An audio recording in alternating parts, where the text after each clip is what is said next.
Buddy, we are back for another awesome episode of the Artisans of Steel. Today's maker is Jordan LaMothe. He is a maker that I've been following and fortunate to know for gosh, since I was in Connecticut, especially. But he's a younger guy, does incredible work, and I'm really excited to talk to him about kind of his path and his trajectory he's been on and all the adventures he's been on, especially in the last few years. And so, before we get started, though, I want to go through my sponsors for the show.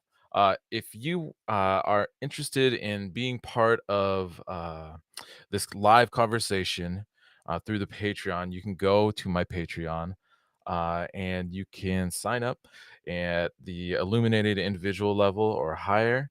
And you can be here in the live conversation chat. You can add to the conversation. You can actively ask questions of these makers while we're talking to them. And it really helps to drive the overall experience and conversation, everything that we have to say, because I can't think of everything to ask and talk about. So it is very helpful to have people also in the live chat to help us kind of round out the conversation. But before we get started, we will go through the sponsors. These are our super sponsors from the Patreon. Um, First sponsor is Mr. Gabe Fletcher. He is Anchorage Brewing on Instagram as well as Anchorage Forge. He is a friend of mine, and I'm very fortunate to have gone up and done some work with him to teach him some blade forging, Damascus making, and handle sculpting and whatnot. And he has really taken it and ran with it. He is super talented, and he's definitely a great follow. Also, the beer he brews up there is some of the best beer I've ever tasted in my life. So if you have access to it somehow, get some. If you don't, talk to your local beer market about getting some because they are incredible. Next up is Mr. Tony Sasma, TNT Forge. He is on Instagram. He's at TNT Forge. He's working on actually, I think it's one of his first mosaic Damascus patterns that he's made.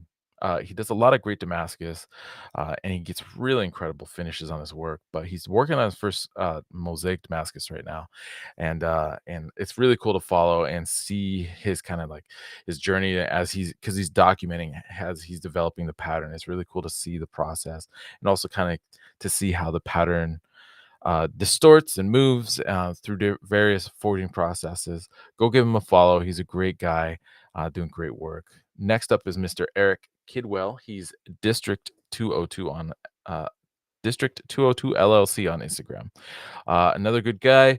I first met him. When I first met him, he was the videographer for Travis Wirtz at the Travis Wirtz Hammer-In. They take tons of video while they're at the Hammer-In. Also, just to have like a secondary way for people to see what's actually going on. Because while somebody's standing and doing some sort of demonstration, especially grinding demonstrations, e- even if you are standing over the shoulder of that person, it's still really hard to see, and only a couple people could actually do that. So what he does is he gets in there, and they have a secondary display, and it helps to create some visibility for people who might be standing at the back. But Eric is breaking ground on building his first shop.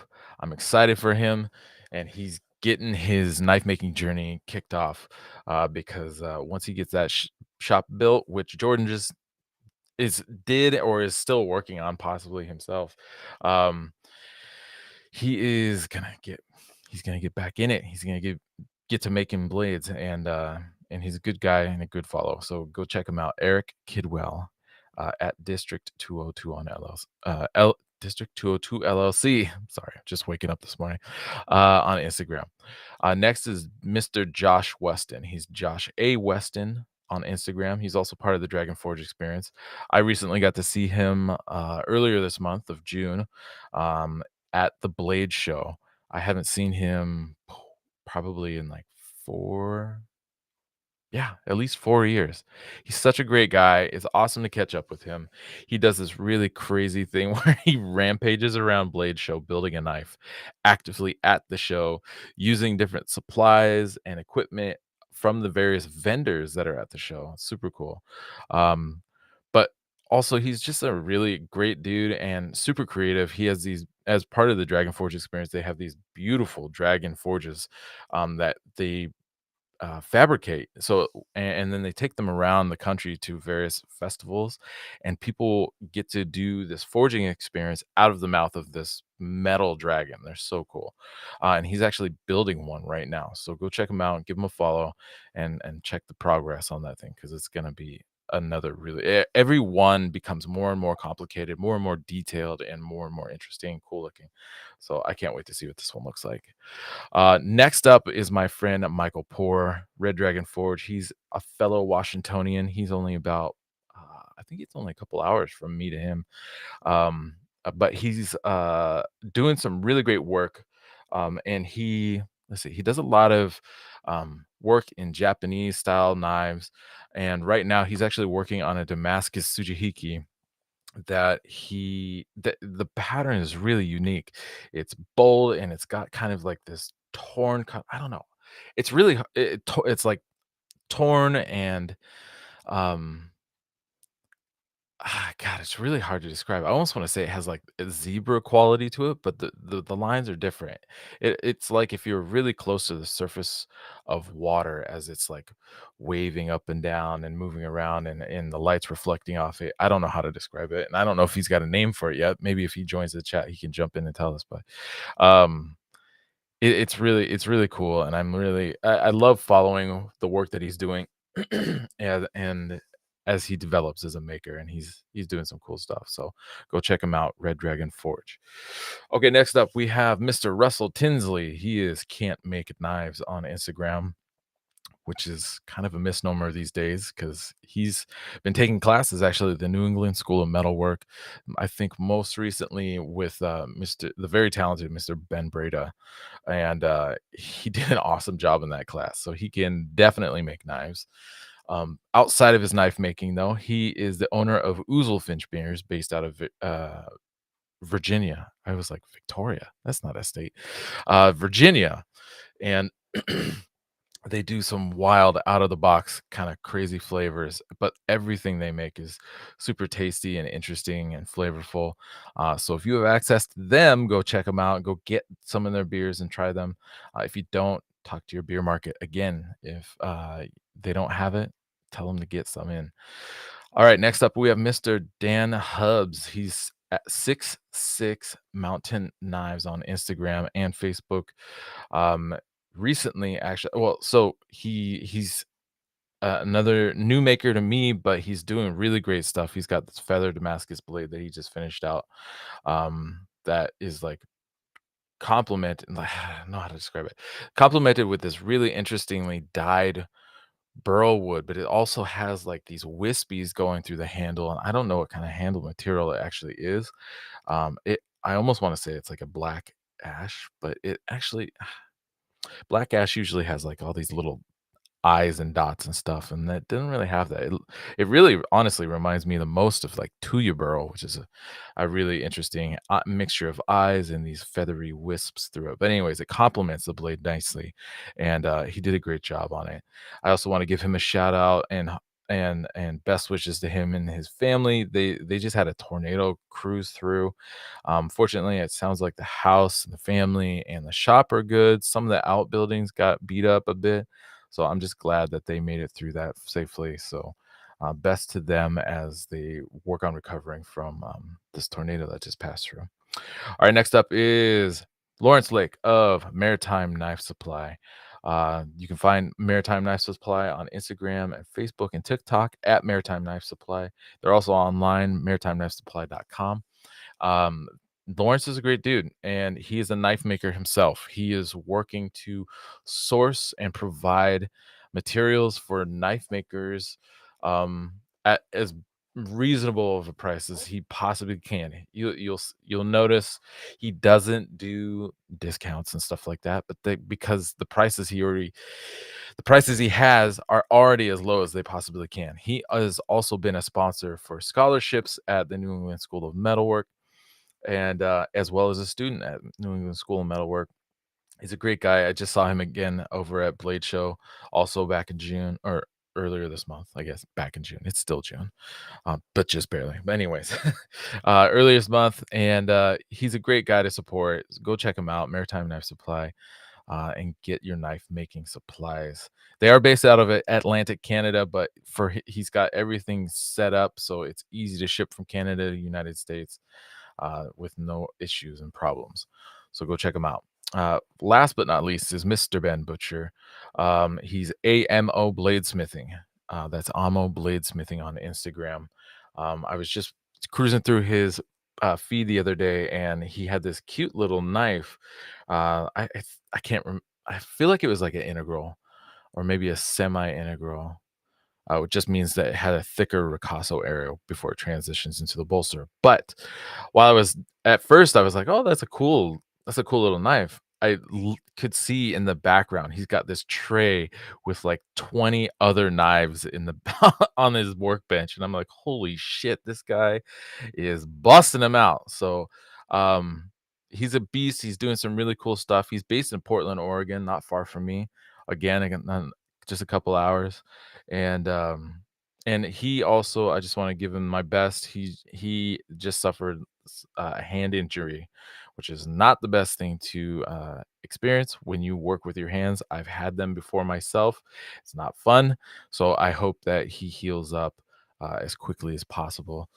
Go give him a follow and give him some support. His name, he's again on Instagram at AMO Bladesmithing, Amo Bladesmithing.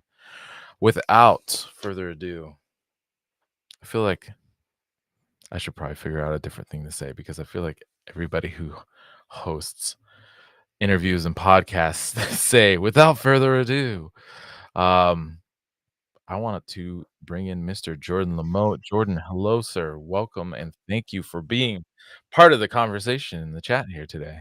Good morning, Mareko. It's great to see you. It's great to see you, my Thanks man. for getting up early. Yeah, no, it's no problem. Except for uh sometimes I struggle to wake up some mornings. You don't have kids yet, No, but no, holy smokes. but Anybody who has kids, they can relate. Kids will wear you out and keep you up late and anyways. So that's where I'm at right now. there you But go. we're gonna have a great chat. And I just saw you at Blade Show as well earlier Yes, this month, which was awesome to see you. And like I said earlier, I believe I first met you was when I was in Connecticut, unless it was actually at the Blade Show. I'm pretty sure it was in Connecticut Okay. because I've been down Dragon's Breath Forge many times to visit Matt and Peter Yeah. and Jamie and well Yeah. when Peter was there and so Sure. that was the first time I remember meeting you. Okay. Perfect. Yeah. My memory is not faltering yet then.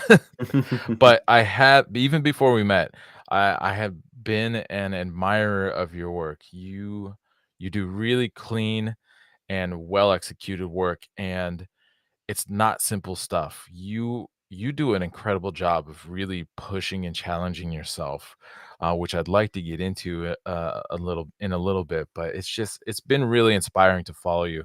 And real quick before we get too far along, where can people find you on Instagram? Yeah, so go to Jordan LaMothe Blades. Okay. That's LaMothe is LaMothe. You can Hmm. uh, probably find it written somewhere, but Jordan LaMothe Blades on Instagram, on Right. Facebook, and jordanlamote.com.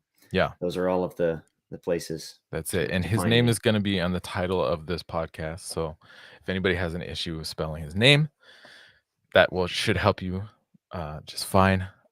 And it's, yeah, like I said, it's been really cool to follow your journey, and you are an American Bladesmith Society mastersmith. Um, you're one of the youngest ones I'm aware of right now.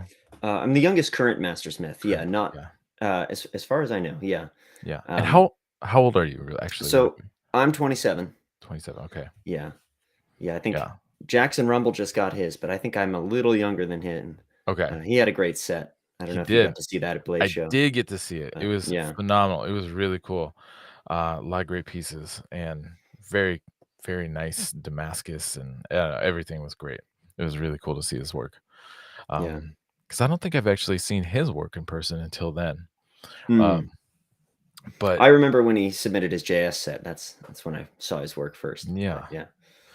Yeah, and you've kind of been on a rampage. So you got your JS. I mean, you've been doing a lot of good work before you got your JS. You got your JS, and then bam, 2 years later, you got your MS.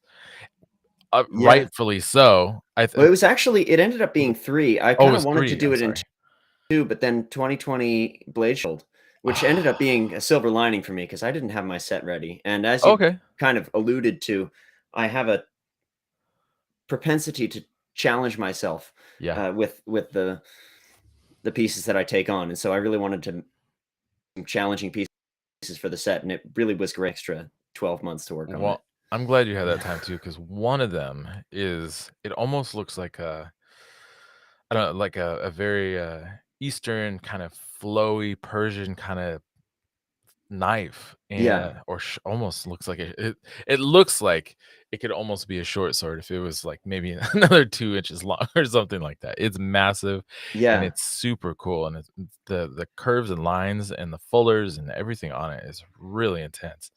And so I guess I'm happy too that you had that extra time because Yeah. I love that piece is and I'm sad. I don't think I ever got to see that in person. But it's definitely one of my most favorite pieces from you, Well, that I've thanks. seen so Yeah, far. I'm pretty proud of that one. It's called a peshkabs, and this is a style that I'm gonna pull up a originated picture real in quick. Persia, Afghanistan, northern India, and that kind of region of the world.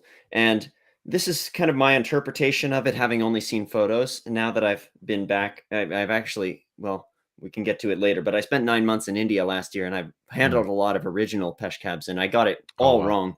But Oh, it was a kind of, it was certainly, was my American version of it. sure. And it was a really great challenge to put that together. But it's essentially an armor piercing dagger with a T spine. And I Yeah. made that particular one a full takedown, so you can take it all apart with a couple of different tools, Okay. and that's kind of a good knife making challenge and practical from the point of view of making a collector's piece. Right. And I guess maybe to pat myself on the back a little bit, not that I was really pleased that that piece won the best at fixed blade and best in show I'm that not year. surprised about that. I'm not surprised at all. Yeah. I did There was see there to be fair, there was a much smaller pool of oh, contestants that year because it was 2021. It was the middle of the pandemic. But I got you. uh Okay. but Yeah, it's a it was an fantastic honor piece. anyway. I just pulled it up, and I love the flow of the lines on this piece and the fuller between the T-spine just to above the like, it looks like maybe 3/8 or half an inch above the edge, and how that goes out to, that reinforced tip, and you can see I mean, I think from the profile, if you didn't know what you were looking at, you'd be like, "Oh, that's a cool, like, swage a lot across the top," but I'm sure I don't think I have a picture, uh, tip on, but the tip is gotta be a beast, Yeah, and really, kinda scary, it's honestly, pretty thick. probably. It's at least 3/8 of an inch thick Oh my at god. the beginning of that ridge. Right. Yeah. And that's from what country's origin? It's Or loosely it's from Persian based. Persian? Well, yeah. Yeah. I mean, all the countries there are much newer than the cultures that inhabit them. So, Sure, sure. yeah. Yeah. Yeah, and they Anywhere from Iran, Afghanistan, northern India. right. Yeah, and they have an incredible talent for, designing and creating really brutal weapons Oh, yeah. from that part of the country or the world. It's really amazing. But also still keeping everything aesthetically attractive and beautiful and the flow of the lines and everything really nice. And I think you did a great American, I guess, adaptation or American take on that style of knife. It 'Cause I've seen knives with similar profiles and aesthetics, um, but I do see how you feel like it is kind of like I guess basically, yeah, like an American take or taking that design and adapting it for an American audience, and Yeah. Yeah. yeah. Well, and part of it is that the fit and finish standards that are required on the Mastersmith test Oh, are very right. different than the kinds of fit and finish standards that were required by, say, a Mughal emperor, or one of the war leaders who was commissioning these pieces Sure. 200 years ago. Right. So it's a very different audience that I'm trying to work for. Yeah. Okay, so before we get too deep into talking about projects and stuff like that, I would Yeah. like to actually just back up a little bit and talk about you and where you come from. Um, you know, I believe you're in upstate New York. Is that correct? Yes, that's Yes, correct. and which I've driven through I guess twice technically, going to Toronto and back, which Okay. is beautiful up there. And like what? So you grew up in upstate New York, correct? Yeah, so my family moved from the Boston area Okay. when I was 9 years old. So I Okay. was born near Boston in the city or in the suburbs, Yeah. and then we moved out to this farm. We have a 95-acre farm out here in Oh, upstate New wow. York. And I fell in love with the place and the history. I mean, history has always been a big theme for me. It's Sure. something that I'm interested in. Yeah. So for me, it was coming and seeing all of the remnants of the history of agriculture over the Right. past 200 years that were in Mhm. this location. The house was built in 1840. The barn was Oh, built wow. around the same time, but probably with beams from an earlier barn. So it was really, really early. I learned Holy later that smokes. the original 17, I'm going to butcher the date. I think it's 1763 house that was the first house on this piece of land granted by the King of England in the late 18th century. That Wow. house was built on the foundation of our current house. So there's a lot of history in this one place, Right. and it kind of spoke to me. And I was really fascinated with the ways that people used to farm the land and live off the land and make what they needed and use hand tools for everything. And as a kid, that was my dream, was to kind of relearn and recreate as much of that as I could. Sure. And you have, I would say, kind of a larger family. You have, 4 siblings? Is there 5 Yeah, of you in I'm total? I'm the oldest of 5. Yeah, Oldest of so 5. That's awesome. And yeah. so when you moved kinda uprooted from Boston to upstate New York, you already did you guys get along really well, and you already have a built-in kinda pool of friends that so it wasn't Yeah. so difficult? It was kind of, yeah, very much like that, actually. So Yeah. there were only 3 of us, 3 kids at the time. Mhm. My 2 younger brothers were both born here on the farm. Okay. So, yeah, but we played together and, yeah, had a grand old time Yeah. Eh here, before making any other local friends. Sure. And so it sounds you've already said, you're really into history and you're really interested in learning about all that stuff and recreating things like that. Um and so was that a theme throughout your childhood, up through high school and into college?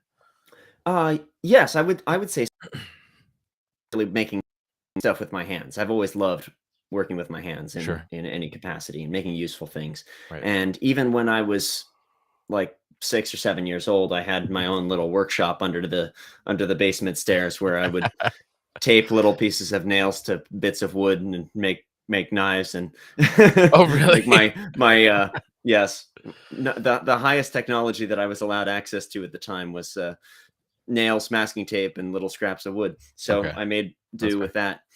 Uh, but yeah, and then building Legos and all sorts of just I made bows and arrows, all of that. So I combined those throughout high school, and again in high school the interest was farming primarily. So I trained a team of oxen. I made all their ox yokes. I made logging sled. I would go and fell trees with an axe, and then later a chainsaw in the woods, and bring them home for firewood. And we had milk cows, we had chickens, we had a garden. We did a lot of the farming stuff, and I would try to make as many of the things, as much of the tools and hardware that I could Right. for the farm. And that's so I guess I skipped over the part where I started blacksmithing. Basically, when I was 13 or 14, Mhm. I decided that I wanted to be able to make tools and hardware for the farm. Decided it was useful. I, at the time, didn't have a driver's license. I couldn't go out to the hardware store and buy stuff. I didn't have an Okay. income. I couldn't really buy stuff there. Right. So I wanted a way to do it myself. I figured that that would just be better. It would be freeing for me. Yeah. And so, yeah, so and I just wanted the experience of making it from the ground up. And so Right. that I got a bunch of books and I started reading blacksmithing books. And then I eventually, said to my parents, "Well, I'm really serious about this. I want to, you know, get a blacksmith shop." And they for a 3-day class at a local arts center. So I took Okay. a 3-day blacksmithing class at the local arts center just to get my feet wet, see if I liked it, because they were like, "Well, you got to make sure that you really are invested in this before we invest in actually, Right. establishing a shop." Sure. And from there, established my shop. Basically, I got in touch with a local machinist down the road, and he helped me source a piece of plate steel that I Okay. could use to make a forge, a coal forge. Oh, And wow. he helped me bend the sides up, and I went to the hardware store and bought some stovepipe and cut a little hole in the ceiling of our pole barn and put up this hung the stovepipe, and I bought a fire pot. And then we got in touch with some local blacksmiths, and they were generous enough to sell me an anvil and a forge blower for a Yeah. really, really good price, because they saw that I was a young guy, really, really interested in and passionate about the trade. And Right. so they gave me the best deal on an anvil. They gave it to me for $100, for 138 pound That's a great hay price. button, but under the one stipulation that if I ever Okay. stopped using it, if I ever, wanted to get rid of it, I'd sell it back to them for the same price. Oh, yeah, sure. So, yeah, That's a good stipulation. You still have that anvil? I still have that anvil. I have 2 anvils now, but I do have both of them. I got you. Yeah. And do you still stay in contact with those people? I haven't actually. They're Okay. they're local. I've seen them once or twice at various blacksmithing conferences or functions or whatever, but I should get back in touch with them. Yeah. I'm Yeah. sure I wonder if they've been following you in your journey and seeing what you've been doing, so that they're Yeah, not just I like, do "Ah, wonder. that damn kid took that anvil for a great price, and I haven't heard anything from him since," you know? No, that's Yeah. great. I love that. Um, and I've seen actually you posted, I can't remember when it was, maybe 3 or 4 years ago, you had to remake one of the yokes or multiple, for the oxen, Yep. and I was like, "Holy smokes, this guy is like a renaissance man," because not only and which is honestly, like, is I think fits the tradition of farming is being self-sustainable in the way that you have learned to be, and making your own tools is the same kind of thing that somebody 200 years ago would have had to have been able to do as well. Um, Exactly. which is why Exactly. on so many farms you find like little blacksmith setups is because at some point you got to do something, and it are you going to spend the whole day going into town and coming and getting the material and coming back, or hiring somebody? The cost of hiring somebody was, I'm sure, I don't know the exact numbers, but it's a specialized skill, and Yeah, it's it cost at least 50 cents yeah, back in exactly. 1906, yeah. That's like an arm and a leg right there. Right, right, exactly. Yeah. That's a good solid day's work. So, jeez, that's crazy. So I love that you have this drive and this interest to kind of keep those kind of that historical accuracy, or kind of like these traditional techniques and ways alive. I'm curious, like, have you been able to identify what drives you to do that? Is it something you've had modeled for you, or is just kind of an What inborn interest that you what part? have? The interest in history or Well, it's just like, yeah, of history, and to be driven to make your own things. Is that something that um your parents also do, or is it something your grandparents did, or it's just like, or is it just something that comes from within you, do you think? yeah, I think probably has a lot of different origins. I mean, Mhm. my parents are both very creative, and Okay. really been they've both allowed themselves the freedom to do what they want to do. And that's Sure. something that a lot of people don't really do for themselves. They don't Right. allow themselves to do whatever they want to do and and make that work. And Yeah. so that I think more than anything has been really foundational for me in that I Right. felt as a kid, as a young kid, I felt that I could do whatever I wanted to do. And That's amazing. and it really has been empowering for me in so many ways. Um yeah, I've really, followed a lot of those dreams to various extents, and Sure. I have more dreams than I will ever be able to follow, and that's okay. Yeah. That's a blessing in and of itself, even if it's frustrating sometimes. Right, right. Yeah, it's really amazing. Um, yeah, it's just so it's so cool to just I don't know, I love following your work because you're all over the place, but in a very purposeful manner, which is That very cool. I And where That's a good description. I feel like I'm all over the place, but everything's a mess, and I'm so Well disorganized. well, I mean, what you see on Instagram is not always exactly the Sure. lived experience of the person behind the camera. I mean, you look at your Instagram and everything looks pristine, but Beautiful and polished out, and my shop yeah. is just like a rat's nest. Well, yeah, this is how it happens. We curate what portions of Sure. our lives we want to demonstrate to the public. That's fair. The That's rest of fair. it we up and hide, pretending that nobody else has Yeah. those same. I don't know. Shortcomings, I don't want to see shortcomings.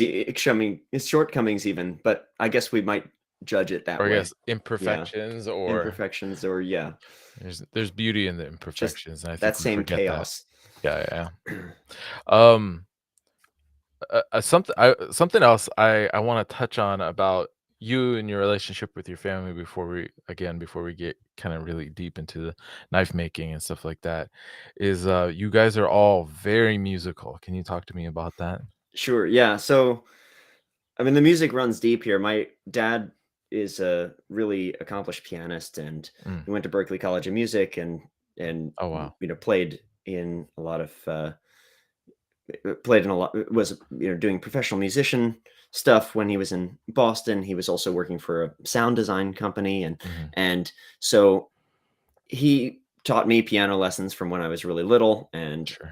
my sisters also took piano lessons from him, and he's now teaching music at the high school where I went to school. So Mm. the music was always there. And then my mother is also a singer and a songwriter, Oh, and wow.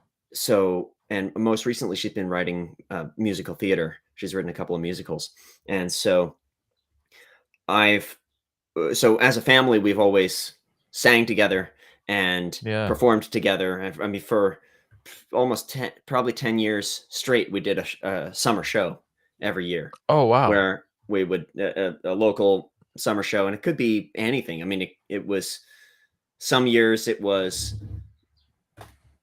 we had like when I was playing saxophone, it'd be my dad and me on saxophone sometimes, and then the whole family singing together, choral stuff Yeah. sometimes, and then would do show tunes. We'd each do solos or little duets among the family. Just kind of like a variety of off musical offerings that we were capable of doing. And then eventually we did a whole musical that my mom wrote for the family where we were all playing characters who were kind of based on ourselves, but not exactly.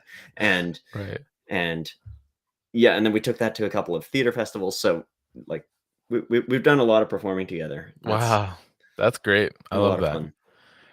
Okay, so are your parents originally from the Northeast? Because you said your dad went to, musical school of Berkeley, is Yeah. that right? Or Yeah, Berklee College of or Music is in Berkeley. Boston. Yeah, Oh, so they jeez. met in Boston. Anytime I Yeah. hear Berkeley, I always think of California. Yeah, this is My mistake. Berkeley with an EE rather than an Oh, EY. Yeah, okay. different, yeah, so Shows what so I know. Berklee College of Music is in Boston. It's one I of got you.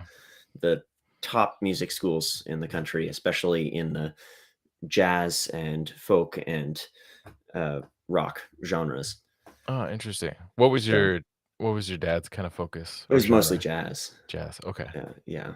Yeah, Very but cool. he also he's, um, released many several of his own albums as well, solo piano albums, that That's a that that's are really awesome. great. You can Can you find them find him on on Spotify? Spotify. Yeah, you can find them on Really? Spotify or What's his iTunes name? or whatever. Jeffrey G. Okay. Gee is his last name. Okay. So, yeah. I got you. Very cool. Jeffrey G. Yeah. I'll have to check that out. And it's Jeffrey with a G, like Jeff Fader. Oh, Same okay. same spelling. Joffrey. Yeah. Jeff hates that. The English way. Yes. Okay. So you are a very creative and ambitious kid trying to do all kinds of crazy things. You're Mhm. building, training a team of oxen, you're building yokes. You must be tilling the land then if you're doing that as I well. tried, yeah. I didn't do a whole lot of tilling with the oxen. I Okay, bought a plow for him, I still have it, but sure. it's very hard to teach a team of oxen how to plow when they're Okay, big, and okay. especially if you don't have another team All for them to tomorrow. learn from. So Right. the oxen will kind of traditionally in a farm where you're doing tilling with oxen, then Mhm. you can teach the younger oxen to walk in the furrow of the older oxen, Oh, I and got you. so they learn that way. But it was hard on our property, especially because it's steep, and I didn't have another team. I didn't have a Oh, I team who got knew you. how. If I were really really dedicated, maybe I could have done it. But mostly, I just hauled firewood with him. Okay. Yeah. I got But you. anyway, long story. Yeah, yeah. So, at what point? Because 'cause you're only 27, Yeah. um, at what point does the blacksmithing that you started when you were 14 become something a lot more serious and something that you're more kinda just, like, a bit more obsessed with and want to continue to dive deeper in? Yeah. Well, I guess toward the end of high school, I Mhm. had a real sense that blacksmithing was something that I wanted to do, where I wanted to be making stuff with my hands long term. I wanted that to be the center of my life and my career. Mhm. So I was pretty serious about it at that point. I didn't know exactly what form that would take. And I kind of got into knife making for a couple of reasons. One was I always wanted to make useful tools for the farm, and Sure. you need a knife on the farm all the time. I mean, Right. there are so many reasons why you need one from, when you're harvesting in the garden to cutting baling twine to working in the kitchen and processing all that food that you brought in. Yeah. There's you know you're using knives all the time. So I wanted to make knives for that reason. But I also thought, well, how hard could it be to make a living? Everybody needs a knife. Maybe I'll just make knives for. Sure. And I had no experience or absolutely no exposure to the American knife making community at that point. I learned knife Okay. making from the back chapter of all the blacksmithing books that Right. cover blacksmithing, and then they have one chapter at the end on knife making, and like, here's how you forge a knife, and you can, you know, do a differential quench in motor oil, and Right. don't play around with those funky letter steels. Make sure you use some good leaf spring kind of thing. Okay. Um, Yeah. like very traditional blacksmith approach to knife making, and I had no idea of fit and finish or anything like that. So it was, but that kind of impulse to start learning about knife making Mhm. brought me. I can't even remember how I came across the American Bladesmith Society, but I think it Okay. was freshman year of college that Okay. I I found the American Bladesmith Society, and I went to the first hammer in that I ever went to, which Oh, wow. was at the New England School of Metalwork, and that really That's opened great. my eyes to a whole different level of knife making, and really exposed me to the scope of the craft, and that Sure. really drew me in because as you, I mean, another theme is just like wanting to do everything. And as Right. a knife maker, you can do everything. It's Sure. you get to the way I describe it is as a knife maker, I get to be a blacksmith and a machinist and Mhm. a woodworker and a leather worker and do jewelry type work, and I get to put all of that in one piece and call it one thing. And that's a really cool artistic synergy for me to be working in all those different media and all those different ways of thinking about materials and put them all together. Yeah. So Yeah, I yeah, can so ima that's kind of the thing that I saw when I joined the ABS and went there and started like learning about it. Diving in. Yeah, I can imagine what that might have been like when, like, all your only exposure had been these chapters at the end of, these blacksmithing books as kind of like an afterthought almost in a way, Yeah. and then, yeah, wherever you see it first, and then, again, like, discovering the American, um collection of knife makers and probably discovering Blade magazine or even Blade forums or YouTube videos, or and then all of a sudden be like, "Oh my gosh, what is this?" Everywhere. And Yeah. there's so Yeah. many people doing it, and there's so many different ways to do it. Being like you just, yeah, discovered like a vein of gold out Absolutely, in absolutely. California. Yeah, I mean, I was not on the internet so much as a high schooler. Okay. It was more when I got to college and all of a sudden I had fast internet that, Sure. I could actually watch YouTube videos for the first time, Yeah, without having to wait, 20 minutes for it to load. sure. You had a different, problem with the internet is that I think when I was in high school and just getting into college, there just wasn't fast internet. It was the all Right. dial-up, and your limitation, it sounds like, was just, like, regional limitation, so you Yeah, we yeah, didn't have fast internet out in the country yeah, really that's until last interesting. year, so Oh, wow. Oh, yeah, right, you were just telling me about that. yeah. Well, congratulations on that. I'm happy for you Thanks. guys. We've Uh arrived in the 21st century. No, no, no, I mean, I think it's great that you guys have found a way to do your thing without it. Um, but there's a certain level of convenience and um, an issue with it, of course, that comes Oh, with I'm it. yeah, just very ambivalent about it all, but Yeah, it definitely has its uses, yeah, absolutely. and I do make use of it. Yeah. When you were going to school, what did you go to school for? So, I went to school for music. I Okay. was initially, when I was kinda thinking about at the end of high school wanting to work with my hands, I was Yeah. leaning away from going to college. I was kind of thinking, "Oh, Okay. maybe I don't wanna go to college. Maybe it's not for me." And my parents really encouraged me to go to college, Mhm. and they kind of they said, "No matter what you do, your the connections you make in college will help you out, Sure. and you will kind of you'll develop a community in college that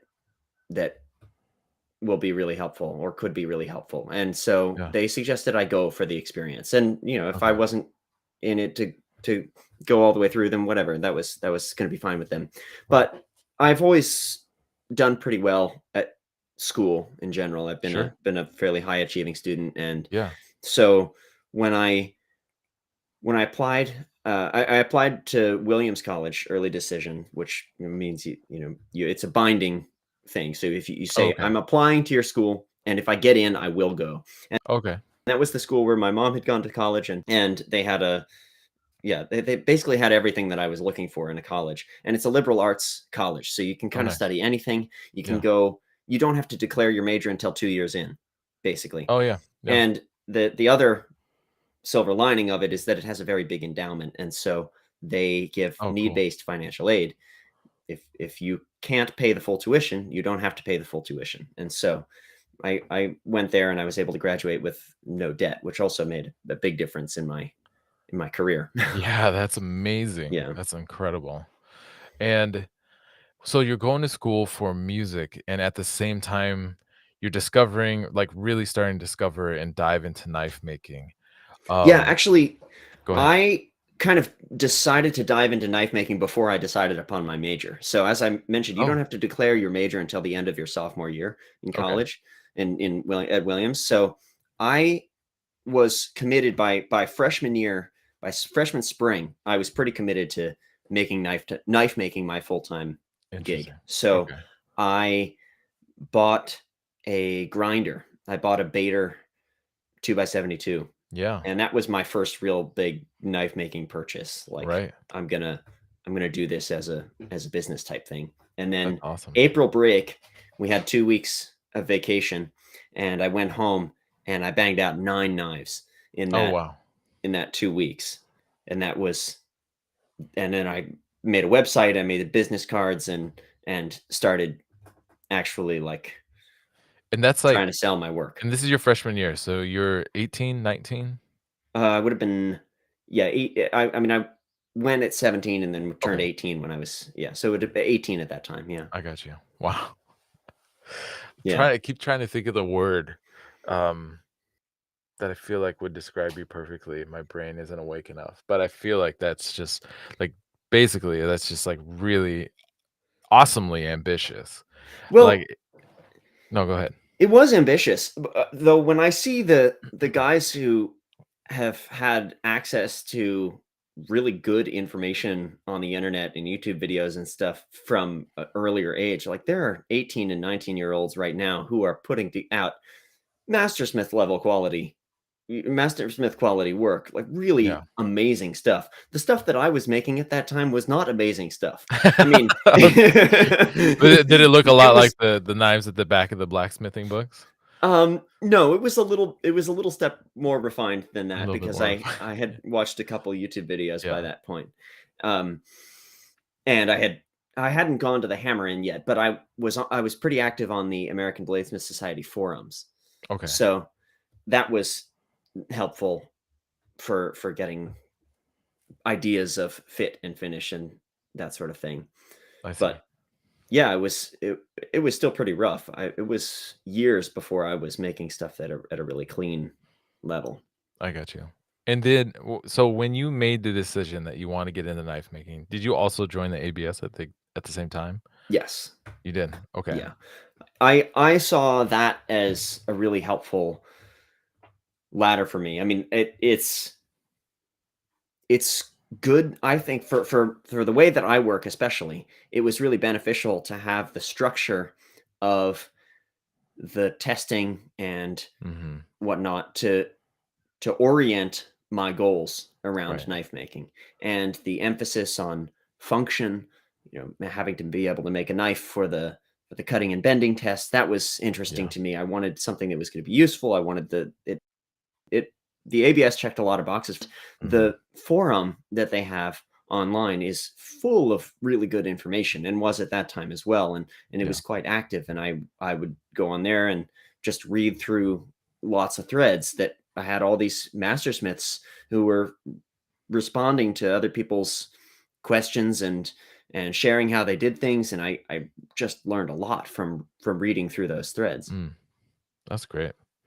Um, I'm just trying to like I'm doing the math right now in my head. You're 27. You figured this out when you're 18. So that was basically 10 years ago in about Yeah. 2013, 2014.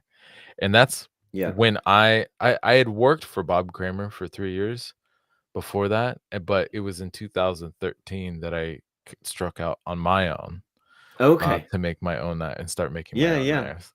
Um, but at this it's That's so great. hard for me at least to not directly compare myself because I'm like, "Oh, I'm still making basically the same style knives." The patterns have advanced quite a bit, but Yeah, I otherwise the knives have stayed the I feel same, and like I feel you've like done some really amazing stuff in that I don't time. know. My stuff, as you said, is kind of out there. I feel like I've I mean, I've admired I came across your work first because I think Matt Parkinson reposted one of your pieces. Matt and I have been friends for a while from the Okay. ABS Hammer In, and he posted your chef knives. And I remember especially the bolsters. It was when you were doing those kind of rounded style bolsters that Sure. that rounded into a crisp line where it hit the blade. Right. And I was like, "Whoa, that's a really unique way of doing that." This guy thinks a little differently, and Sure. that was my first impression of your work, and it's been quite inspiring to me ever since. But I also, having watched your work has matured in a really interesting way in the last, you know, 10 years, or I Yeah. guess I haven't really known your work for quite that long, but I have noticed a change in just the pieces becoming even more tightly composed and really showing excellence. And I think that's a beautiful thing. It happens Thank with you. any craftsman who's really dedicated to his or her work. Yeah. Yeah, I feel So, like, eh, at first blush, some of my yeah. work could potentially look almost exactly the same from 10 years ago to now, but there have been a lot of very subtle adjustments and changes and refinements that I've made. But I guess that's part of what Yeah. happens when you kind of have been making the same kind of knife for 10 years. True. Well, and also, I mean, it seems to me like you chose to really develop your particular style Mm, and sure. work on that, and you've worked mostly within well, you've worked within the chef knife realm. I mean, you've taken a Yeah. few deviations from that to make that really cool tanto that you made and Yeah. stuff like that, but you've really worked within chef knives, and even within chef knives, you've mostly done, gyros, and, eh, Sure. hasn't it pretty much? Is that Yeah, a lot you think that's a fair mostly chef assessment? size knives, yeah, gyros and a lot of European, or I guess, yeah, like German style, chef's knives. I don't Yeah. know, pointier chef's knives. Right, right, right. Um, but yeah, I've really just kind of tried to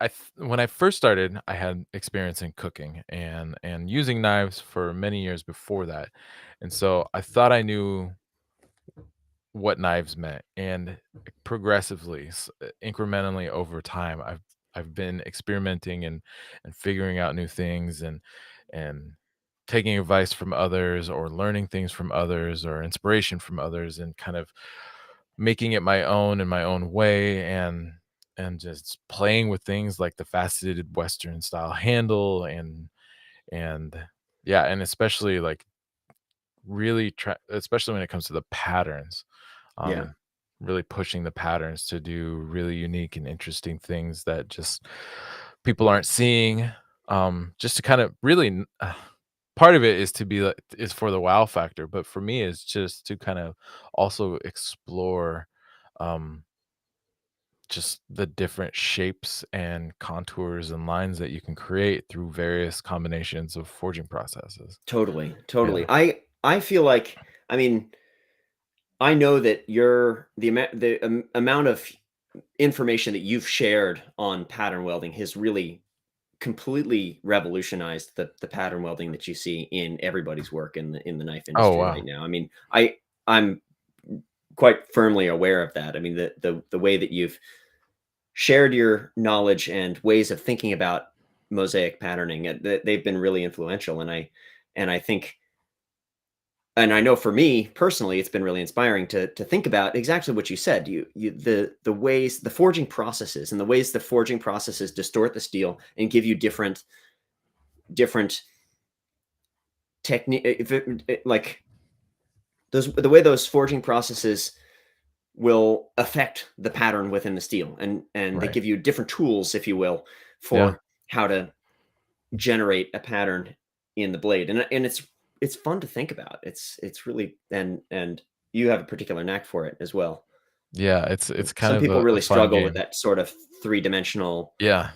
plastic modeling. I mean, even writing a computer program to do that is very difficult. I mean, I don't Sure. know that there is a computer program that's been written to There isn't. do that. I have an idea for an app, Yeah, but I yeah. don't know who I would hire, and also designing apps is so expensive. I don't even know how practical it would be because it would only serve, honestly, a very small group of people. Yeah, well, you need Uh, to talk to some physics guys who know about fluid dynamics, and then you can mm, figure I mean, yeah, I guess not modeling. really fluid dynamics, it's plastic manipulation, but it's still, like, Yeah, it's a complicated mechanical problem to figure it out, but you can for sure. approximate it pretty well in your brain, and that's cool. Yeah, no, and I appreciate it. That's a really incredible compliment because, I kind of I used to do the pattern well Wednesdays all the time, and I used to be a lot more, active on social media and, gosh, I can't remember when it happened, maybe 2018 or 19. I became, like, extremely overwhelmed by it, and I just kind of completely fell away, Yeah, and so I've kinda lost perspective of the I guess, of the idea or that any of the work that I put out there has actually really helped people, and actually being at Blade Show this year, I kind of reaffirm that like what I am doing and what I'm sharing is going out into the world, and it's not landing on deaf ears and eyes, or and blind eyes, I guess.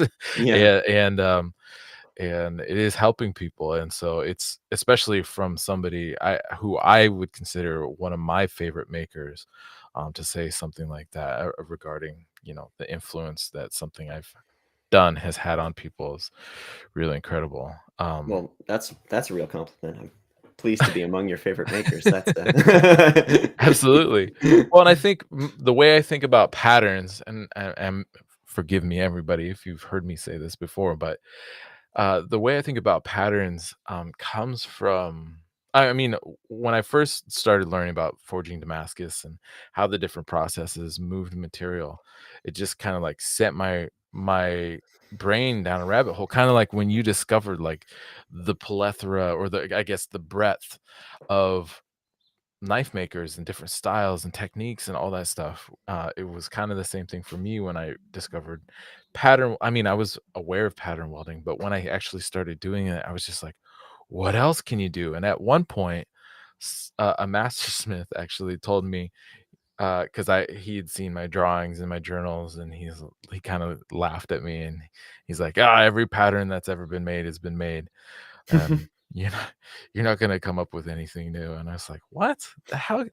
Like, I wasn't even, like, offended by what he said. I was just like, it just seemed like such a crazy thing to say, that every pattern that had ever been made had been made, and I was like, "That can't Yeah, be real." it's And so objectively false. I mean, and so there is an infinite variety of patterns that can be made. yeah, and that's what that Yeah. was exactly what I thought. It's like, I feel like the combinations of techniques and forging processes they're infinite, and so then that kind of got my brain going in a direction. I was like, all right, well, what else can we do? What I and has kind of really like focused me on trying to discover new ways to recombine material together, or restack in unusual ways, like my braid pattern, and to create all these unique and interesting, yeah, just movement and images and geometry. And yeah, it's it's been kind of a I don't know what the word is. I can't think of the word right now, but it's like a, yeah, kind of a quest, I guess, in a way, Yeah, yeah. to I like to that. to discover the bottom of the well and happily finding that there isn't one. And so, yeah, Yeah. it's been cool. I remember at that first hammer in that I was mentioning, Rick Dunkerley did a, uh, Damascus Damascus welding, presentation where Okay. he developed a pattern in Damascus, and that was Rick said a similar thing to, what you were saying about the being an infinite variety of things that you can make, and he Mm, wasn't even doing even the stuff that he was doing in that he was basically just doing two different manipulations, sure. either plain restack or like a 45-degree bias, Right. and then four square, like those three things. Yeah. With those, with those, you can make a full variety, Yeah. infinite variety of patterns. Oh, yeah, and even just, like, changing the organization of the original stack Yes, will exactly. make lines come back and connect back together in ways that you didn't anticipate. Even if you put them through the same processes, you're like, "Oh, that's interesting how that does that." Now how do I, like, isolate that organization of lines, and then maybe you add this extra movement to it and stuff Right. like that, Or what and if I that's take this billet that I already made and make that a layer in my next pattern? sure. Yeah. Yeah, absolutely. Yeah. So, um, yeah, you've been on this kinda odyssey of discovering knife making, I feel Yeah. like, and you're really tapping into a lot of different techniques and styles of blades, both historical and modern. And like, especially, I'm gonna pull up this picture right here. I think these are called sword breaker Oh, the sword breaker. Yeah. knives or swords. God, there Yeah. it is. There it is. It's a very particular style, Yeah. parrying dagger that was designed to catch a rapier, Okay. and it was in vogue in the early 16th century, as far as I know, there are a couple of ones. I looked at some photos from the Wallace collection, and I Mm, think there's one in Germany. There are a couple of online collections that I referenced in order to make that yeah. dagger. It's such a well, But and did you do this before your Mastersmith? oh yeah, this was before my journeyman.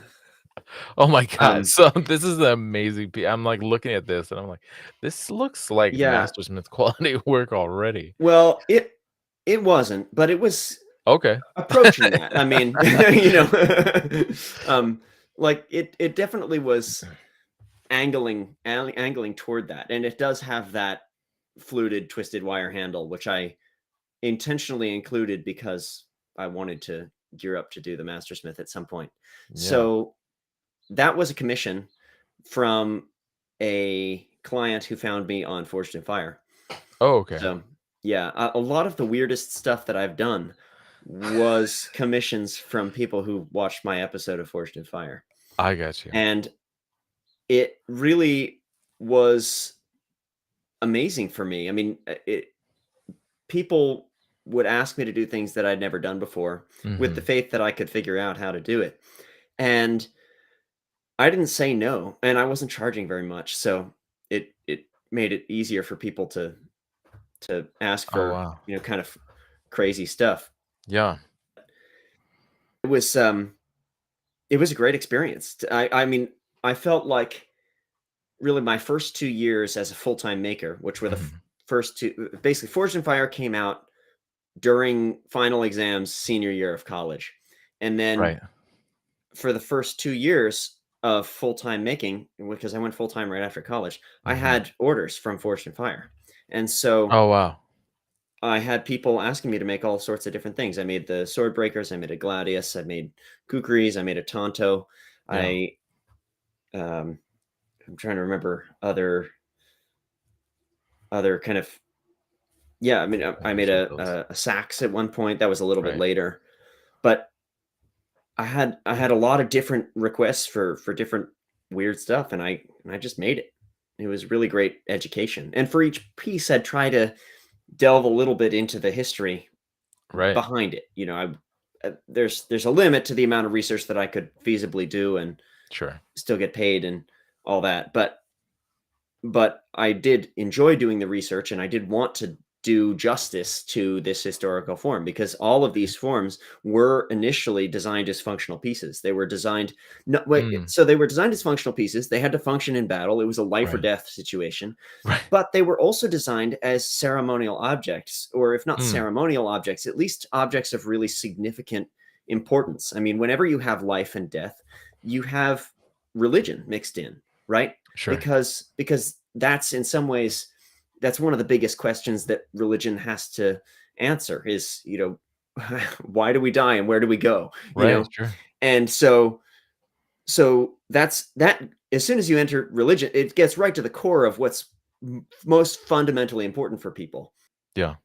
And so weapons are kind in one way. And then weapons are also these objects of prestige. They're Yeah. worn in court. They're the opulence that you can display on your weaponry is one of the ways to prove your power to your peers and Mm. your vassals and your subjects and also your superiors. And so Sure.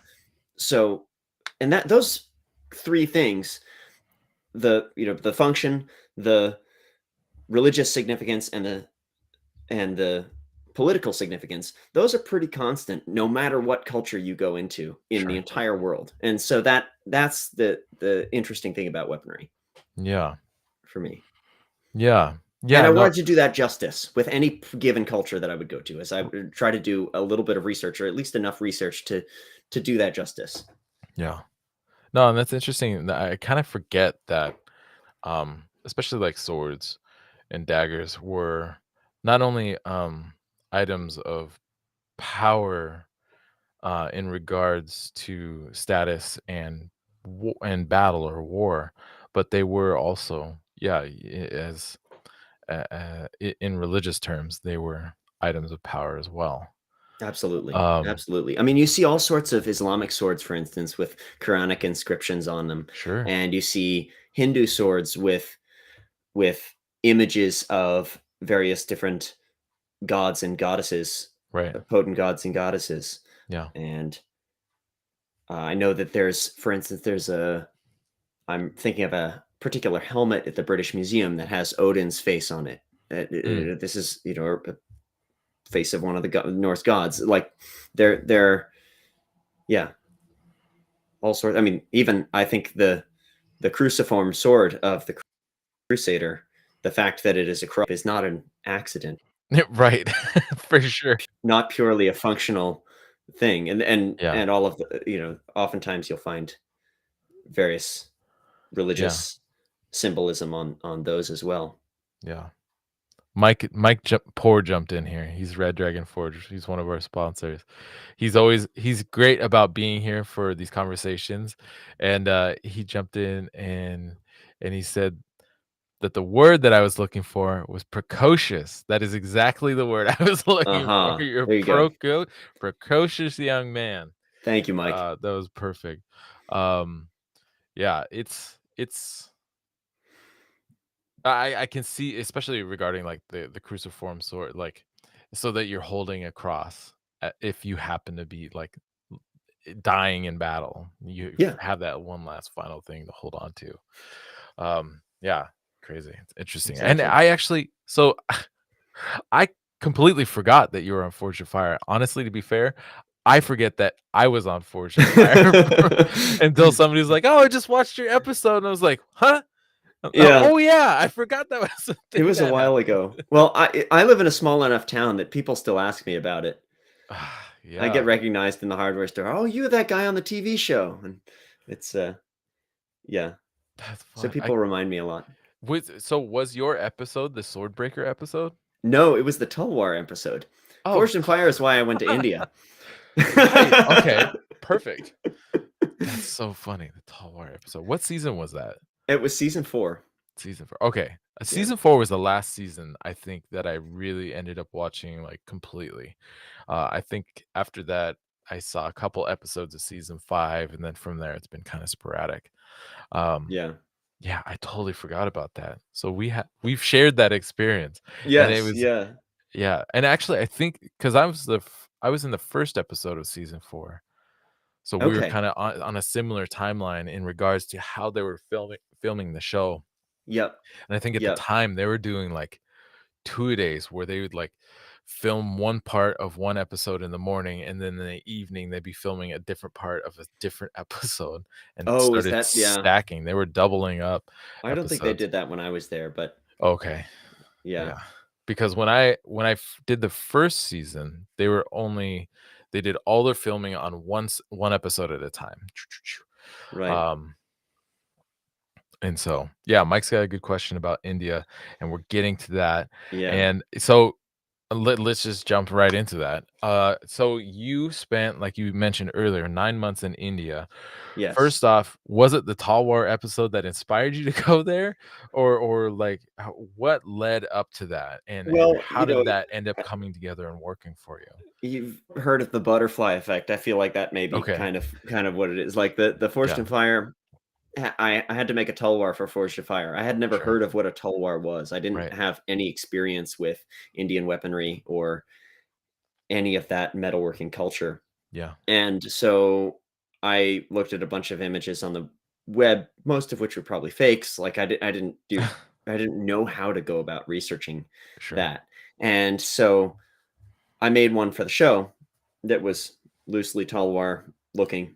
hmm, And all of a sudden I started getting commissions, as I mentioned, for weird stuff. But among those weird things were commissions for Talwars. I had people okay, who were asking me to make these Talwars, and I made one replica of the one that I made on the show for okay, somebody who wanted the same kind.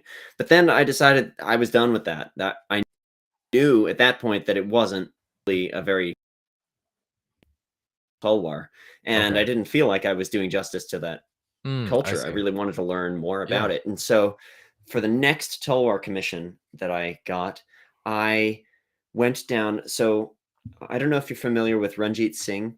He's a antique art and arms dealer, Yeah, what's his from he's, Ranjit Singh on Instagram. he is Renji. Yeah, I've Yeah. messaged with him a couple times. I've He's sadly super missed nice guy, super knowledgeable. He's yeah. based in London, but he had at the time, he was doing 3 shows per year, and one of them was in New York. And, I sadly missed that while I was in Connecticut. I wanted to go ah, down and check that out. It never it happened. was wonderful. I mean, it was just a small gallery, but Yeah, he had all of these historical Indian arms and armor that yeah. were in this little gallery, and I could go around and look at all of them, and I asked special permission to document one of the swords. So I went Mm. down there and I got to pick out whichever tulwar I wanted to Oh, to wow. draw, and I Yeah, could put it down on a tracing paper and trace it and take measurements and weigh it and get a really accurate sense of this sword. But the techniques that I was using were inspired by Kevin Cashin and Peter oh, sure. Johnson, who Okay. have both done a lot of this sort of documentation work on European swords Yeah, primarily. And so I was using their kind of approach to studying swords to really look at the very specifics of how the taper is in the sword and where the balance point is and where it's thick, where it's thin, how thick the edge is, all of those sorts of nuances of sword design that come from being informed about their actual right. the smiths who made this sword 200 years ago would have been familiar with what it takes to make a good sword function. Sure. So I documented that sword, and then I made my version of that sword in different materials, but using almost identically the dimensions that I took off that original sword. That's so interesting. And is that the one I ended up using in the calendar? Yes, that's the one. That's so interesting because I did not know that backstory. Um, and but this is still the piece that I used. It was this Talwar, and it's phenomenal. It's such an incredible piece, and they're I don't know how long the blades are, but they're sabers. Yes. So they have a long, gentle curve to them. It was about 31 inches, the Wow. blade. Yeah. Wow. And the engraving that you did on the handle, I swear I got some up close picture. Or I did a there you go. Just to pull it in a little Oh, there tighter you on go. the Yeah. handle. You can see, the engraving work that you did around the handle. Yeah. Um, what was it that inspired the engraving, I guess? Well, so Indian swords are decorated all over. I mean, Indian surfaces are decorated all over. It doesn't matter where you go in India. You're going to find all the textiles, the buildings, Right. they have this kind of they have this artistic language basically that involves Mhm. filling every surface with ornament, and it's just Mm, such a rich, vibrant kind of environment to be in. And sure. so the swords are no different. The Indian swords that you find are all covered usually in sorts of ornamentation, either in silver or gold, or they're Right. engraved, or there are lots of different ways. But gold in particular is very significant in India. And so I wanted to do that as well. So I kind of taught myself how to engrave for Oh, that wow. tulwar. I did it all with hammer and chisel.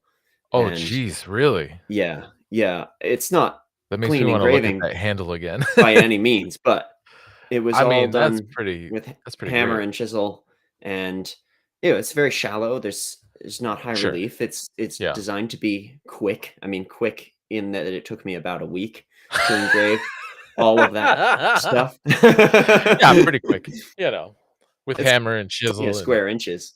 yeah. Oh my gosh, and, yeah, I can't even imagine, like, trying to But capture that and getting all the surfaces and being able to cut around those different contours. oh, yeah, it's Um, challenging to cut in the inside. You'll notice that a lot of the really tight inside curves are simply stippled, that I didn't actually do much cutting I see. in those really tight corners. I don't blame you, though. And I also made it so that I could disassemble it. So Oh, wow. the at the time, I mean, it's glued together now, but the I disc and the pommel would both I come do off. see that pommel, at the very end, it's got a dimple in it for probably some sort of tightening tool or wait. Yeah, I mean, actually, that's quite traditional that they would. have a lanyard attached Oh, okay. or a little tassel attached. A lot of those Right. pommels on swords have a hole through them, and so that was a stylistic I got you. addition, Yeah. but it did make it easier to Right. screw it on because it Yeah. is threaded. Traditionally, they're not threaded; they're peened on. I got you. I got you. Yeah, Yeah. you won't find traditional swords with threads on them, generally speaking, anywhere in the world because it's not practical. With all the impact of battle, the threads Yeah. will work their way out, and Okay. so almost all swords are peened. That's good to keep in mind. Yeah. Okay, so you went to India. You got a Fulbright scholarship. Can you talk to me? I mean, I know you and I have talked about the Fulbright scholarship, Yes. but it sounds like a prestigious thing, but before talking to you, I didn't know anything really about it. And so can you explain to people what the Fulbright is and how one qualifies for it and Sure. what it's for? Yeah. Yeah. So I basically going to college, going. I had friends who had done these Fulbright scholarships. Okay. Basically, if you go to kind of upper liberal arts colleges, they encourage you to apply for all sorts of different fellowship and grant funding that is Right. available. And Fulbright is one of the more prestigious versions of this that's organized by the Fulbright organization and funded in part by the State Department. And Oh, okay. yeah, it's an international exchange program. It's named after um, a former U.S. senator, Fulbright, and the idea is to foster international exchange. It's kind of like the predecessor to the Foreign Service, if you will. Like Okay. Foreign Service being the diplomats that we send to other countries. It's like a Mm, almost like a feeder program to that. That's how it was initially designed in as far as my understanding goes. okay. Anyway, so they want to foster intercultural exchange, and that involves sending people to go to other countries and to conduct research or teach in those other countries. And Oh, there are a wow. lot of different Okay. categories that you can apply for in the Fulbright. Yeah. You can apply as a graduate student if you're doing PhD research. You can Mm, apply as a college professor if you want to get funding to do a semester teaching in a different university in some other foreign country. And yeah. you can apply as a student, which you have to have graduated from a 4-year undergraduate I see. program, Yeah. and then you can apply as a student to do independent research in whatever field is your field. And so I applied in the field of arts and craft, and I was really interested in studying koftgari. So after Mhm. making that particular tulwar that you just showed, Yeah. I was I was really fascinated with the surface ornamentation. Like I felt like the engraving was cool. It was a great first step, but I really wanted to learn how these things were done traditionally. And koftgari, which Right. is this gold or silver overlay, was one of the Yeah. most common techniques used. And it seemed to me that the only people really doing that still were in India. And I Mhm. asked Ranjit who he recommended reaching out to in terms of learning that technique. And Ranjit pointed me towards Sandeep. Yeah. And Sandeep is based in Udaipur in Rajasthan, which is where I ended up going for Okay. this Fulbright. So Yeah. I reached out to Sandeep. I said, "Hey, I'd really love to come study with you. I'm applying for this grant. If I get the grant, I'd like to come to India and learn from you." And he's like, "Yeah, sure, that sounds great." And Right. I didn't talk to him for another 8 months Oh, while wow. I while Well, you I yeah, go ahead. applied for the grant Oh and my gosh. went through. I mean, the grant is a long process. I think my grant application was something like 20 pages, and you have to write a couple of essays, and you have to write Oh, wow. a lot of different short answers, and you have to fill out all of your educational background and Right. submit your resume. And I mean, it's a doozy of an application. Right. And then there are 2 rounds of cuts Like, as well. So interviews? you Oh, can okay. make it. There are 2 rounds of judging of the applications basically. So you submit Oh, it wow. once, and you hear, say, in January, oh, you've made it past the first round, and then there's one more round of cuts in April Mhm. before they assign the grants. And so I was fortunate enough to get the grant That's so that I could go to amazing. India.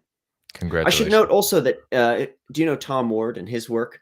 Yeah. Tom Ward also had a Fulbright. I had Oh, I talked didn't to know that. him a little bit. He did a Fulbright in Sweden, and Oh, I had and no idea. yeah, he ended up working at the Vasa Museum reproducing a bronze cannon that came off a wrecked ship in Sweden. That's But crazy. yeah, so I talked with him a little bit before the Fulbright as well, Sure. kind of getting his advice on the application and Oh, the totally, that makes process, and sense. so he was really encouraging to me. Yeah. Oh, that's Anyway, awesome. so I got to India, and then they funded me for 9 months. They paid me a stipend, a monthly stipend that would allow me to have enough money to live on, and to have housing and food. And then Yeah. it there was some money for doing research stuff as well. And then I kind of made my own connections within within the city.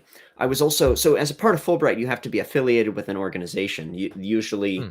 a usually a university. That's the most common. But Yeah. if there's not really a university that's a good fit, you can also affiliate with a museum or other kind of NGO that Oh. is doing research work. And so I partnered with the City Palace Museum in Udaipur, Mhm. and I so that was my affiliate institution and kind of my host when I was in Udaipur. So I would Yeah. go, and I had Dr. Hans Mukseth, who is the curator,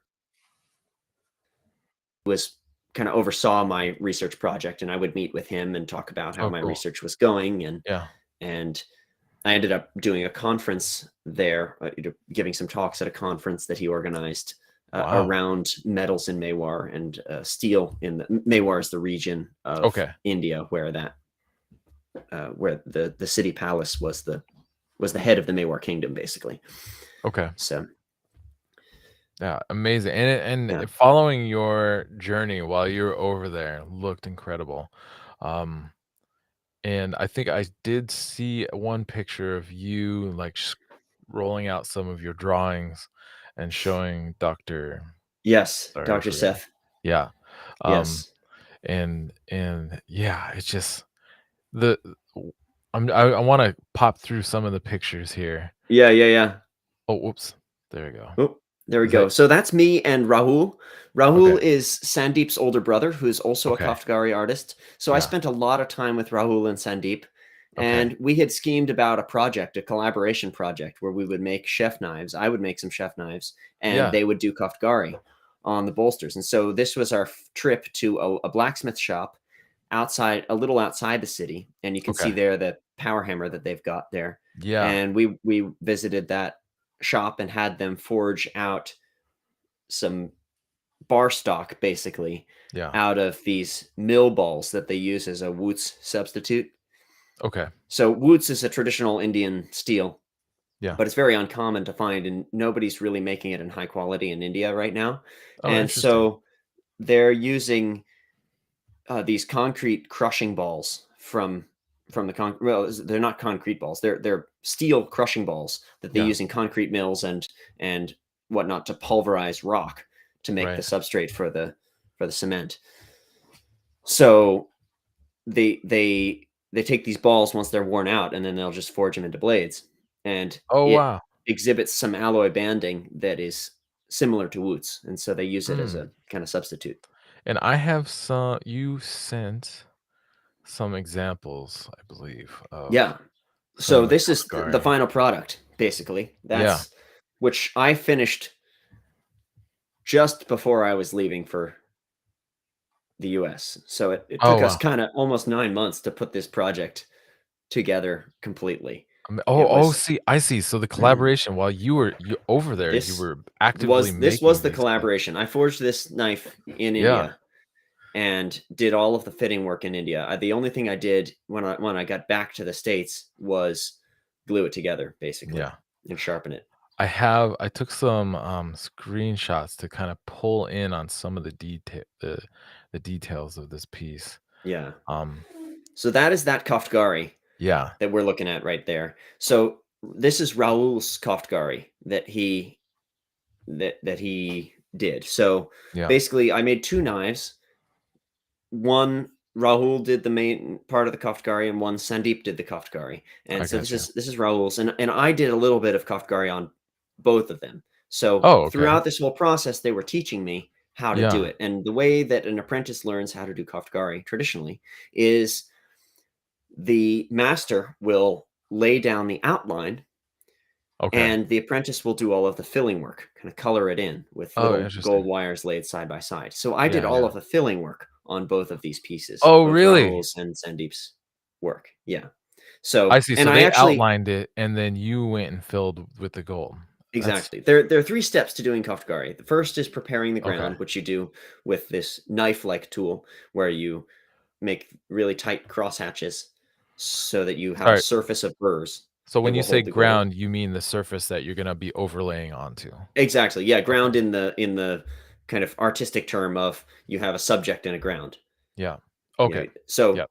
yeah, you prepare the surface that you're going to apply the gold to, which it has to Mhm. be steel or iron, basically. Yeah. And you cross hatch it with these tight scratches that raises these little burrs that the gold or silver will stick to. Right. And then you put the wire down wherever you want and fill it in. And then the third step is you burnish the surface of that Sure. gold to knock down all those little burrs and push the gold into the Into the surface of the surface. steel, It's so interesting. and it polishes everything. And so the I did really all three of those steps in various forms. So I Yeah. did the cutting surface the surface preparation with the Yeah. knife, and then I did the filling work, and then I did the burnishing at the end. I'm So what trying to Sandeep and Raul yeah. gave was their expert gold overlay. Their expertise with making that wire go exactly where they want it to, Right. because it's very It's difficult. it's amazing to watch. And actually, let's see, when I was still in Connecticut, um, especially Peter is really into, Indian and Middle Eastern weapons, and he showed me a video of Sandeep 5, 6 years ago, and it was actually really kinda hard to find. He's Yeah. like, because they had seen it before, they found it on YouTube, and like, "Oh, I'm gonna pull it up," and then they're like, "Ah, this might take a minute. Why don't you go back to work?" And then they Yeah. found it, like, 20 minutes later, and, it was astonishing to watch, and they show the whole process on his video, Yeah. and, um, and when you're watching it, it's I for me, I'm just like, "I don't understand how this works." But is especially when it comes to laying down the gold, it was Yeah. amazing to watch Sandeep just kind of steer, and he's got Yep. pushing it into the surface, like, yeah, and obviously he's done it. He's got so many hours underneath it, but man, it is amazing to watch. And Yeah. and to back up to you guys forging, um on your Instagram and also on your Facebook, there's some really great videos of you forging by hand, Yeah. swinging a sledge, and the guy managing the steel. Oh, that was Will Stelter, actually. That wasn't even me in Oh, that that wasn't video. even you? Yeah. Will Oh my Stelter god, came out to visit, and, I'm sorry. yeah.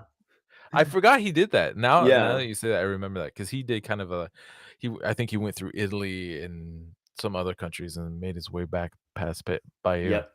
Well, anyways, that's a very funny video because they look Yeah. highly entertained by Will's, forging. Yeah, there was a Um, bit of a language barrier there. They kinda sure, I believe it. yeah. We couldn't communicate all that well. And Yeah. Will definitely didn't speak Hindi, and I spoke a little bit of What? Hindi, but not really enough to direct him. Um, Right. and workmen like that oftentimes use a lot of local dialect, so that can be difficult as I got well. you. I got you. Um, I did wanna jump over we have a picture of the, the tools, or at least some of the tools. I think Yeah, yeah. the burnishing tool is missing from this photograph. Yes. But can you talk about these 2 tools that we have photo or pictured here? Yeah, so the on the left is this double-sided knife, basically. Yeah. There's a knife blade on either end, and they face Mhm. different directions. That just gives you more edge for the same amount of steel. Oh, And gotcha. the the knife is the thing that you use to do the cross hatching with. So It's Okay. this little triangular shaped knife, and you kind of cut back and forth on the surface, making this really fine zigzag, and Mhm. that raises the burrs. And then the other tool that you see, which is a long pointed tool, it has basically a blunt awl on one end and a small knife shape on the other. Mhm. That tool is used to press the wire in as you I see. go, and that's specially shaped by each person. Each koftgari artist will make his or her own tool Okay. because you need it to fit your hand exactly. Mm, And I get you. the little round awl end is the one that's used the most. The other end is mostly just for little cleanup or I see. scraping. I mean, it's just handy to have a little sharp point on the Y end sometimes, but Yeah, not and all is the artists that I talk to I have see. those. I got you. And Yeah. is it kind of a chisel edge, or are they, like, symmetrical? They're Kind of a symmetrical. they're They're symmetrical. symmetrically ground. Okay. Yeah. And the tip of the awl that's pushing the wire into the surface, it looks like it comes down to maybe a 16th of an inch or so? Yeah, it's probably a little bit bigger than that. Okay. It's maybe 5/32 Okay. to maybe even an eighth, and then it's usually at a slight angle because it's not Mm, cut off square. right. If it were cut off square, then you'd have to hold it absolutely upright. You want it to be able to hold it like a pencil, Yeah. so it's And at a slight angle. the burnishing tool, which I wasn't able to find a picture of, Yeah. but from what I've seen, it looks like a stone or something like that to that Yeah, effect it's on a handle, basically. typically agate.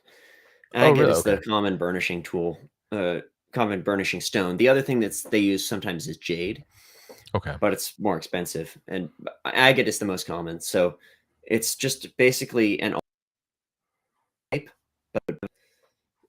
Oh, okay. and and highly polished agate, and then it's in a little metal handle. It's just held in place with some jeweler's pitch, Oh, so wow.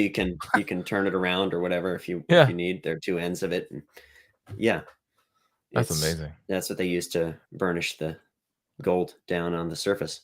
And let's see, I got another picture here. Yep.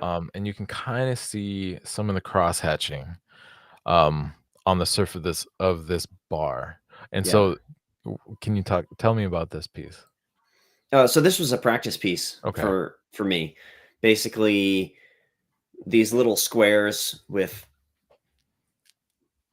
diagonal lines drawn in them make Yeah. these little fields that you can fill with ornament, and that's how I started learning it. I learned in Okay. silver, not gold, because silver's a lot cheaper. Yeah. And the first one that you'll see on the top there, Rahul did the outlines for Okay. that. So he drew the box and the outlines and then had me do all the filling. And then the Wow. second one, I think I did the outlines because they're a lot messier. I see. And they use space in weird ways because the thing about the silver and gold when you make a design is that once you burnish, you expand slightly. And Oh, so you really? need to be really Okay. careful about the ratio of positive to negative space in your design. Right. I see. So Because it's yeah, it when takes you some initially push it experience. onto the surface, it's still kind of the wire probably is still a little bit of a round shape, but then when you follow back over it with the burnishing tool, it kind of pushes it down and spreads it out. Exactly, Oh, that's so exactly. interesting. Yeah. That So is definitely I've yeah, that's something I've never taken into consideration. right, well, Um, and you don't until and it even looks good. Like, you'll lay down your pattern and it looks yeah. great and you can read it with your eye, and then you burnish it and it's like, "Whoa, that looks very different. It looks muddy now." And Dang it, what happened? yeah, exactly. I thought I got that Yeah. spot. Right, That's right. funny. Or more like, I thought you could see the differentiate I thought you could see where one petal ends and the other begins, and now once you burnish it, it all just looks like one big thing of silver. Mhm. So that's where you have to be attentive to the design and the drawing of the pattern so that you allow for that expansion to make the I pattern that see. you want. And so that's what because you keep bringing up the laying out the lines and stuff, and I'm starting to get a better understanding of why that is so important because of that balance of the negative space, or to kind of anticipate the spread of that material, after it's been laid on and then burnished. Right. Yeah, Right. wow, Yeah. that's kind of intense. Well, and for anyone who's interested in learning a little bit more about this technique, I'm Yeah, actually giving a demonstration at the New England School of Metalwork. yeah, that's We have a soon, like, hammer a in couple coming weeks? up, yeah, in a couple weeks Yeah. at the New England Bladesmith Symposium. So anybody who's anywhere near the East Coast or who wants to book a last minute ticket should Yeah. definitely come check out. We've going to be doing a demo, and then it's going to be a great group of people there too. Right. Salem's giving some demos on pattern welding and Yep. integral blade forging, and Emiliano's doing some of his Japanese style work, which is going to Is be really great. is Matt he Parkinson's there, okay, Jay Morrissey, nice. yeah, That's Greg great. Sims doing Hamones, I think. Awesome. Yeah, Yeah, that's good crew. I have never been to that Hammer Inn. You're missing out. I It's a know, good group. I know I'm Yeah. missing out. Oh, man. I've been wanting to go I mean, and it's the worst that I never went while I was in Connecticut, and Mm. I'm trying to reflect on why that didn't happen. I think gosh, I When don't things know if get there's busy. I mean, well, and the I think truth of the also matter in the is there's summertime, we way would too many travel to back. go to. Yeah. Yeah. I in the summertime, we would travel back, to Ah, Washington for a few weeks, and so I think I was always missing it because of that, and it kinda rides the coattails for me, at least, it feels like it's riding the coattails of Blade Show because there's, like, all this build up to Blade, and then you get done, and the show's over, and you're kind of like for me, there's kind of, like, this week of recovery getting back from Blade Show, and then trying to get back into the swing of things. totally. And for me at the time, I was constantly playing catch up, and I was just never caught up. And I was like, I really want to go, but I also have to pay my bills. Yep, I get And it. so I get it.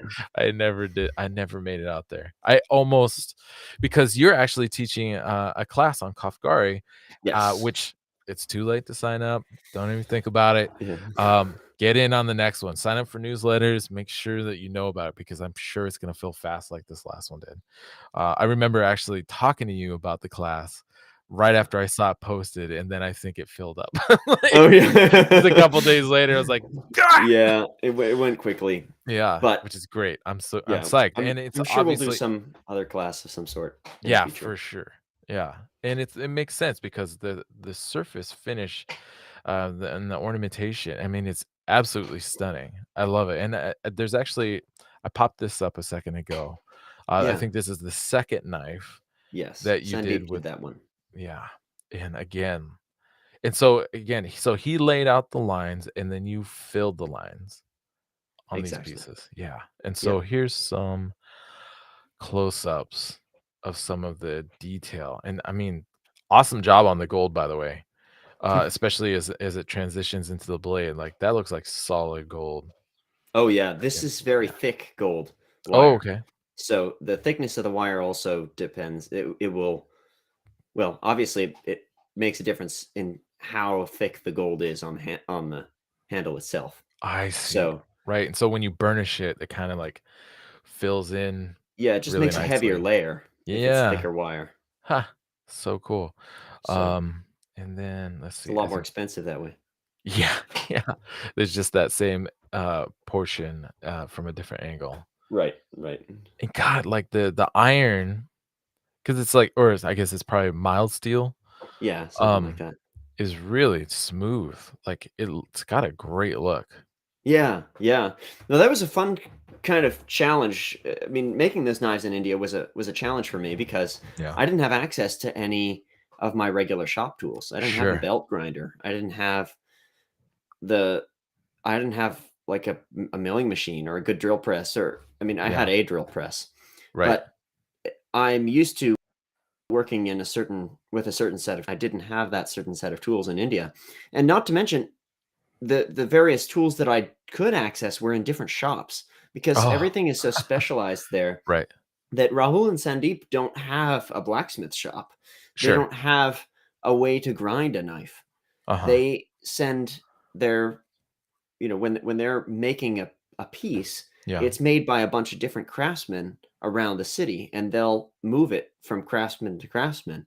Which is kind of a traditional approach to doing that, Absolutely, absolutely. because people were highly specialized in a very narrow, Right. thing. So the guy who forges the blade is a different guy than the guy who grinds the blade, Yeah. and is a different guy than the one who's doing the stone inlay, Sure. or the stone handles, and there's a different guy who's doing the koftgari, and then it'll go to somebody else for a sheath, and there are just a lot of different hands that touch that blade. But Yeah. because I was doing it myself as, sole authorship type Right. piece, I had to go to those various shops and I see see. if I could use their equipment. So Oh, wow. yeah, so I went down the road. There was a knife shop that manufactured these little folding knives and Mm, very cheap kitchen knives for the Indian market. sure. And they had two stone wheels that I could grind the knife on. Oh, So wow.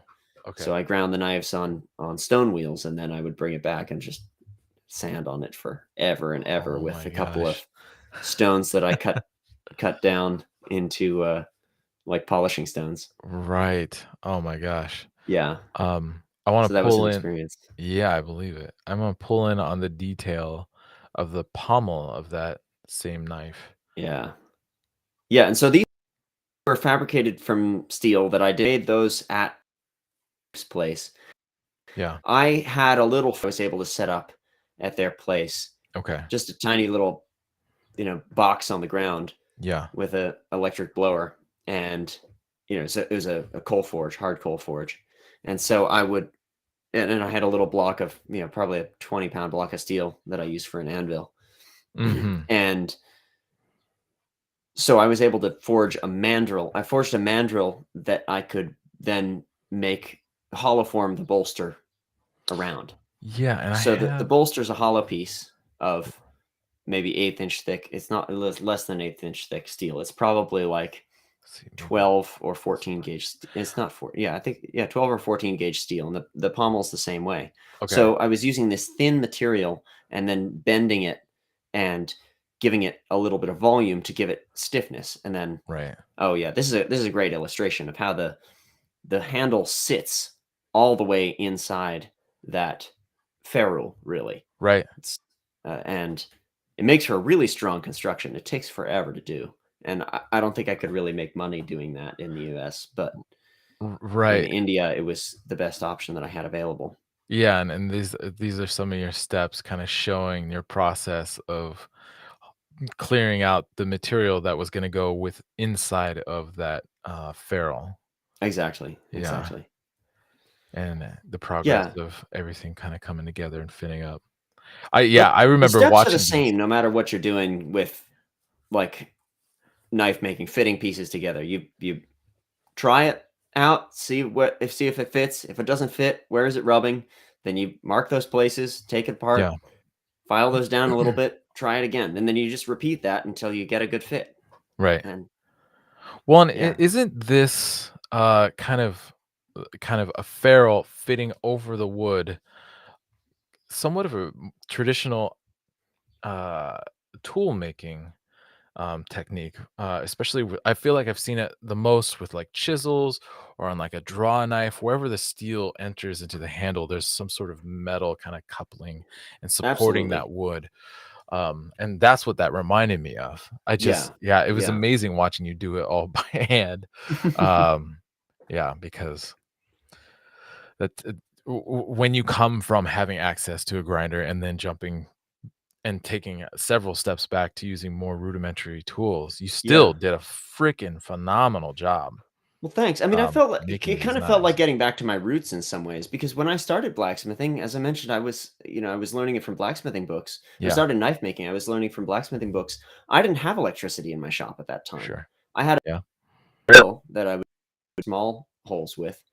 Um, but yeah, I was working in a coal forge with files, and that's where I started. I made a couple of knives like that before I got first a bench grinder and then Mhm. eventually a belt grinder Yeah, to do my grinding work. right. I did a There's few on an angle grinder too, nice. actually. I was just gonna Classic. show these. So you did all. I mean, it looks like you've done the hand finishing on these, but you did the finish grinding on the stone wheels, Yes. and then you Yeah. brought these back to the shop, to Sandeep's, and did the hand sanding. Yeah, I took Ooh, a silicon carbide stone from the hardware store, okay, and I cut it up with a diamond wheel on the angle grinder so right. that I could have these polishing stones, coarse and fine polishing stones, and I used Wow. that to do a lot of the bulk stock removal kind of polishing, I mean, and honestly, then not that you want yeah, to, but you could probably teach a class just on constructing a knife that way. I no one would sign up. No one would sign I up. feel like I would sign up. I'm Would you super I'm actually, totally interested in Nick it. tried. Nick Rossi tried to do a primitive knife making class a couple of years ago, and Okay, it didn't fly for him. Maybe if we got enough people who were interested in how to make a knife, yeah. 100% hand tools. I mean, Yeah, I'd be there for it, but it takes time. It takes a yeah. lot of time. That I is the spent point. weeks on that knife, That is a and good point if I'm because going to do that in my if in my shop with my grinders and my layout tools and all that, it would take a lot less than a week, sure. to put it all together. Yeah. Well, and when it comes to the practicality of teaching a class that's doing all that work, it's like, Right, "Oh, right. yeah, this might be, like, 4 weekends over a month," or something Yeah, like we that.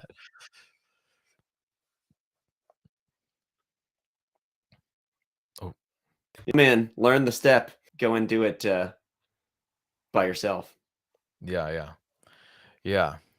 No, it's really cool, and I'm honestly super impressed, and it was really great to see. I only saw the progression photos. I never actually saw the finished pieces until you sent these pictures. Yeah. Um, and when you sent them, I knew exactly what they were. Is this buffalo Oh, horn? What I is yeah, it is buffalo horn. I don't know if Okay, I ever posted those on Instagram. I probably ought to do that if I haven't. I'll have okay. to go Well, I check. mean, you might have. I don't necessarily catch everything that No, comes I'm through the actually pretty feed, sure though. I haven't. Okay. Yeah, these are Yeah. great pieces. You should definitely post them on Instagram. Yeah. Yeah, they're awesome. Um, Yeah. well, and if you do, oh man, I would love to see just like even just like a simple slideshow of the progression because you have all the photos for the progression. Right, Just right. and then boom, the finished piece is like, wow, That's a good idea. so I'll nice. do a reel of something like that. Yeah. Wrangle up all those Um, photos somewhere on my computer. and I just Yeah. want I have I have another detail. This is probably something that they already had going on at Sandeep's, right? Or is this somewhere? Or is This this something was you did? actually work. No, well, Okay. I was doing the filling work on this one. Sandeep and Oh Rahul's wow. father, Mohan Singh ji, was is also a koftgari artist, and Okay. he taught Rahul and Sandeep when they were kids how to do this, and he also works on his projects from time to time. And actually, the fact that I was there and wanted to learn made him all more excited about doing these big projects. And he decided to make Sure. this sword hilt in gold wire, and so he laid down all of that Oh, wow. gold wire work, and then I was doing the filling. And you can see on this photo that it's about 50% filled. So Right. on all the left side, it's open. That's all Mohan's work. I And on see. the right side, it's been filled, and that's all of my Oh, work. I see what you mean by laying down the lines now. Just the Yeah. outlines, and then you're filling in the leaves. I For some reason, I Yes. had in my head, it was just like they were drawing it on there. But Oh, right. I feel like from the videos I've seen, they don't actually draw anything on. They just go for it, Yeah, sometimes and they'll do a which little is light so scratching with an impressive. awl. Yeah, Yeah. okay. But only major layout stuff. All of the little individual Yeah, leaves and stuff, that's all just freehand, I generally got you. speaking. Sure. Yeah. So cool. Freehand Uh, and from the brain. You yeah, have to no, visualize it on the it's surface. really incredible. Well, and I guess with the reps, obviously, you can just kind of see it and see where everything's going to fit and come together, and you can kind of make slight adjustments between flower. Like you probably start by putting the flower on this piece, putting the flowers down, and then kind of filling in between the flowers with the different vines and leaves. Exactly. I, There's a rhythm to it, to this yeah. particular pattern. It's not completely uniform, but there's a rhythm to it. There's exactly the flowers that are all spaced evenly throughout the design. So you start by Yeah. just doing the centers of all the flowers, and then you can fill out the whole flower portion, and then do maybe the one big, S sweep of that vine that's kind of weaving between the flowers, and Yeah. Right. and add it in systematically as you go, and then eventually just fill in all the leaves, and all the leaves are a little bit different, slightly different. So cool. I love it. Yeah. And this there are other cultures around the world that have a similar style of overlay work, right? Yes. So, I mean, really, they're Viking finds that have similar kinds of overlay, Wow. oftentimes in slightly thicker wire, and also in Japan they do this technique called nuno which is also an overlay technique, and they'll do that on non-ferrous metals as well. Okay. But Interesting. again, using thin wire or foil on top of this When you said the prepared Viking surface. thing, I was surprised for a second, but then I remembered I've seen Matt Berry did. I feel like in the last couple of years, he did like the twisted silver and copper wire or something like that, and then Yes. put them onto the pommel. Um, Yeah, yeah, that's more of super what we would intense. call a raised inlay, but it's a similar Yeah, principle, and I'm pretty right. sure they were doing overlay as well. But I don't have a lot of I can't think of examples off the top of my head. I'd have to do a little more research on. Yeah. This style of damascene was also pretty common in Europe in the like 15th century, a little bit later. You'll Mhm. find it on Spanish rapiers and uh, Oh, really? things like that. Yeah. And so this technique was more widespread, or were the Spanish sourcing their swords from India, or they were just people that had those skills doing it over in Spain? As far as I can tell, yeah, it was done over in Spain as well, Wow. and it's done throughout the Middle East. You find a lot of Turkish weapons for sure. Sure. Yeah, especially Turkish weapons, on Persian the weapons. yeah, on the first part of the blade as it leaves the handle, which Yes. I've really loved that. Yeah, they I do was a like, cartouche yeah, and oftentimes. I'm like, how do they do that? Yeah, What are they yeah. doing? Now I know it's the It's koftgari. pretty elegant. Yeah, Oh, koftgari. I mean, there are other techniques that they use too. They use true inlay, like a regular kind of Western style inlay, right. or they'll do engraving or raised inlay. Lots Yeah. of different ways to put gold and embellishments and whatnot on a blade. There was It's a lot to learn. also yeah, yeah. Regarding the limitations of tooling, you forged this knife, which I think ended up being kind of a almost like a card kind of looking knife, but the way you Yes. did like a bit insert weld. Can you talk to me about that and what that was like doing that over there? Yeah, it didn't work super well. I was Okay. experimenting with welding this mill ball. Oh, No, okay. I was experimenting with welding mill ball into mild steel to try Mhm. and emulate to try and imitate the woots to wrought iron welding that you find in Indian stuff. Welding woots is notoriously difficult, partially because the the material is very heat sensitive, and if you get it too hot, it will erase the pattern in the steel. And Right. Right. so that's a challenge with welding woots to anything to itself or whatnot. And then these mill balls have the added challenge of having a little bit of chromium in them, and so that Oh, perfect. also made it more difficult. Yeah, traditional Right. woots doesn't have chromium in it, but these do.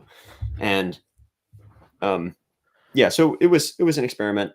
I think I also tried it with a couple of bits off of antique sword blades that were actual woots, but I didn't have much more success with that. Oh, okay. Maybe eventually if I'll you know, get a Woots making setup of my own, I can You really can build experiment one. with some of these Yeah, traditional yeah. construction techniques. Because that's one thing that you find in Indian blades that you don't find much elsewhere are Woots blades that have welds in them. Oh, I mean, right. I've seen a lot of Woots Especially like the blades that are chevron, yeah, yeah, right? you can find chevrons with Woots. They're more often done with pattern weld and just modern, mono steel. Um, but there were chevron Woots blades. There are also a lot of Woots blades that have, say, they're made up of 2 or 3 ingots that are all Mhm. just welded along the blade. So they're little scarf welds where they had to add Oh, on more interesting. material to make because the Rajput swords, the earlier Indians, kind of before the Mughal invasion and the influence of Persian light cavalry swords, the Right. Rajput swords were quite heavy and they required a lot of steel. I mean, these swords were like 4 pounds for a Oh, single-handed geez. sword, which is like Which is, like, serious. almost twice Yeah. as heavy as, most swords throughout history, right? Yeah, yeah, or they yeah, and they could be even more than that sometimes, but, Wow. these swords required a lot of steel, and so they would have to make it out of multiple ingots, and you could see the places where those welds are along the blade. And then I've also seen blades that are, say, Woots on one side and pattern welded on the other, so there's a Oh, seam yeah. running all the way up the blade, Right, right, right, down the right. center. So Um, bizarre. That's cool. yeah, so I a lot of wanted things to to play with. yeah.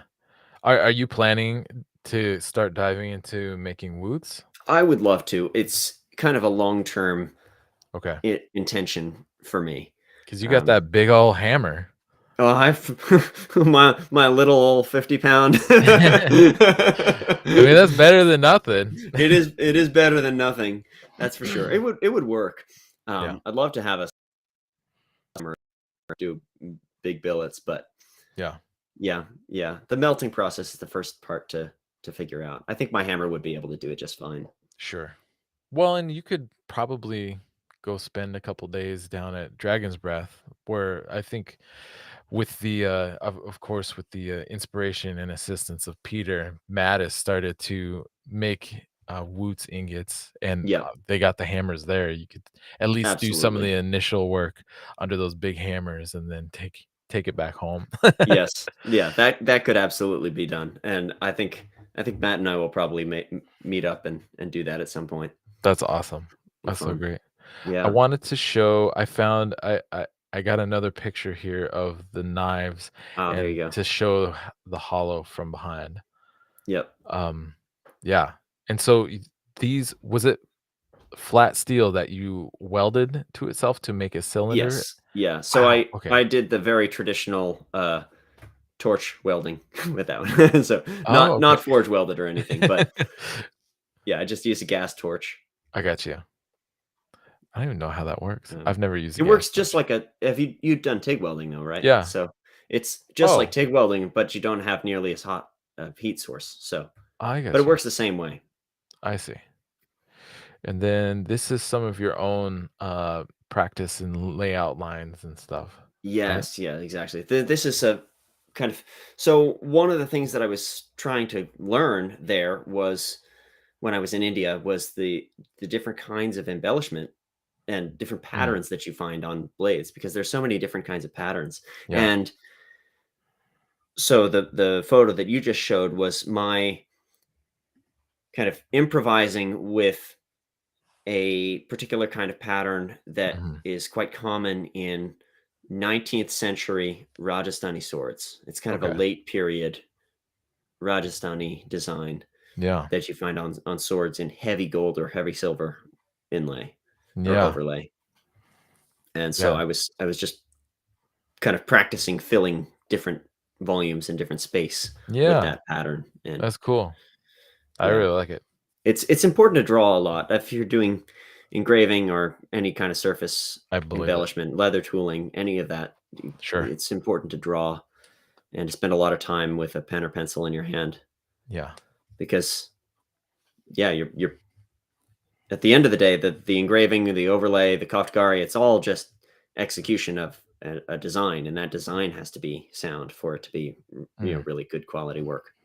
After you've done the cross hatching, and I'm sorry if I'm getting into stuff that is Yeah. kind of like more preserved for classes or something. So feel free and be like, yeah, you if you want to learn that, you can take the class. Yeah. Um, but I wonder if because my first thought would be like after doing the cross hatching would be to kind of like at least pencil in a few key elements that then I would fill around or something like Oh, that. yeah. But Yeah. I don't know if the gold would stick as well to the metal surface if there's pencil on there. Well, I wouldn't do it with a pencil. Yeah, the Okay. graphite would probably get in the way. Yeah. Yeah, what people usually use is a little scratch awl. Okay. Yeah, or you can Nice. use a compass to, put little circles or whatever, but Sure. yeah. And then we got a picture here of you with Oh, yes. So that's me and Rahul again, and oh, okay. Rahul's son, Keshav, Okay. and we were, exploring this is, um, called Buddy Lake, Okay. and and there's a little hike up to an overlook, and so we Nice. were just That's having beautiful. a nice day there. Yeah, I really enjoyed Udaipur is just a beautiful city. They call it the city of lakes. It's kind of in the Mm, desert, but in an oasis basically yeah. in the desert, a little bit settled in the mountains. Um, and there are 5 or 6 or 7, I don't remember how many lakes in the city that are all man-made, dating back to as Oh my early as gosh. the Really? 13th century. Wow. So they've been making these lakes for, yeah, a good, you know, Yeah. yeah, What 1,000 years almost. yeah. Um, what was that like being there? I mean, was that your Yeah. first time traveling abroad? Um, It was did my you first time feel like you stuck in out a like a sore non-English thumb? speaking country, yeah. Okay. Well, no, that's not true. I went to France when I was 8, but, yeah, Okay. very different being in Europe versus, sorry, not when I was 8, when I was 13, I went to Okay. France. Um, it's very different being in a non-European country, Yeah. and it's very different living in and making in a different country, and Sure. the thing that I found most compelling about the whole thing was really the people that I met. I met so Mm, many amazing people who were so welcoming and willing to share with me their spaces and their traditions and their right. food and their culture, and it was just a beautiful experience all around. I met so many people who I really want to keep in touch with, and I have been keeping in touch with That's awesome. so far. So And I feel like and maybe I'm mistaken, but are there a lot of people doing this kind of Kafkari work?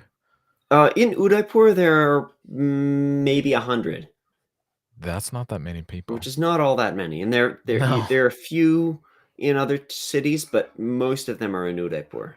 Yeah, so Yeah. I imagine well, and I guess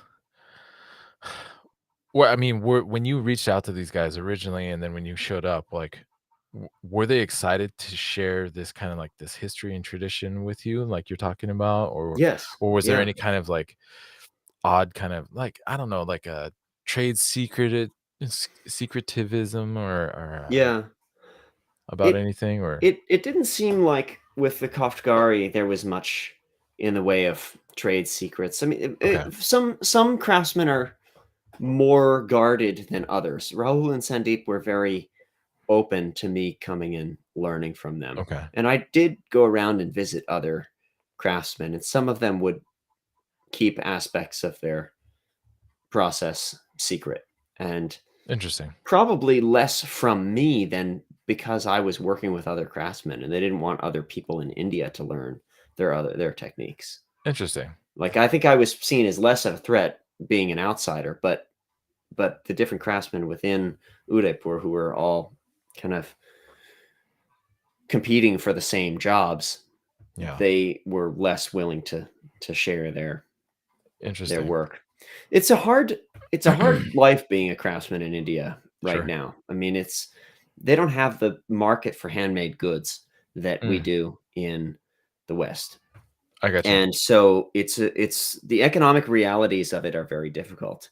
People don't Sure. want to pay very much, and handmade is still considered inferior to industrial machine made in many cases. Oh, wow. Even though there's not really an analog in koftgari. I mean, koftgari Sure. has to be handmade basically, Right. but still in terms of the objects that people are making, handmade is considered the cheap thing. And so That's so interesting. it's very difficult for them to make a living doing something in such a time-consuming manner. There are Yeah. a couple of artists in India who sell to European markets, and they tend to do Mhm. better. And Rahul and Sandeep actually do all of their work as exports. They don't sell within India That's at great. all.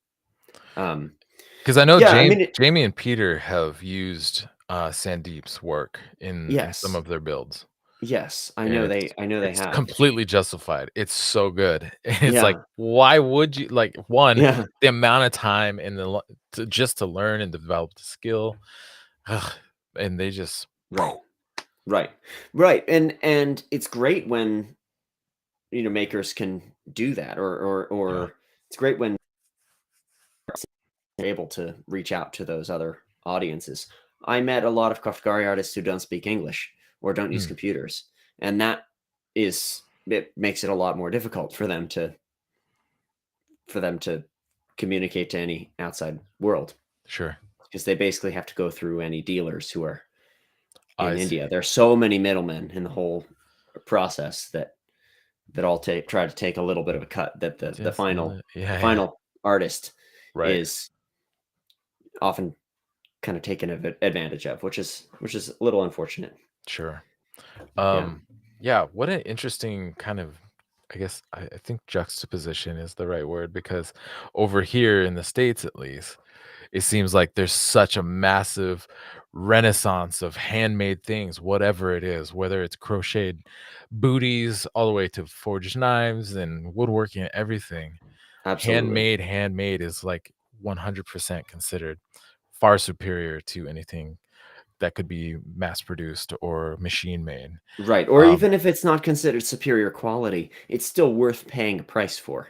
right. It's still worth the story, but Yeah, they don't care as much about the story in the Indian market generally right sure. now. That's just kind of not where everybody is. There's a lot of trying to emulate the West in certain ways and wear Mhm. Western clothing and use Western industrial equipment and whatever. And and it's a challenge. Yeah, Yeah. yeah. And a lot Well, of it's the direct effects of colonialism. I mean, oh, sure. yeah, that Yeah. India was left pretty poor after the British left, Oh my and gosh. Yeah, I so can imagine. having to rebuild from that has been a long process and will be a long process. We have a couple questions from the Patreon audience. Yeah. This first one was from Adam Conrad. He says, "Can't wait for this one." So there you go. He's really excited about this. I think he's a fan of your work, and rightfully so. I believe he's Uncle Sam Metalworks on Instagram. Oh, Uh, excellent.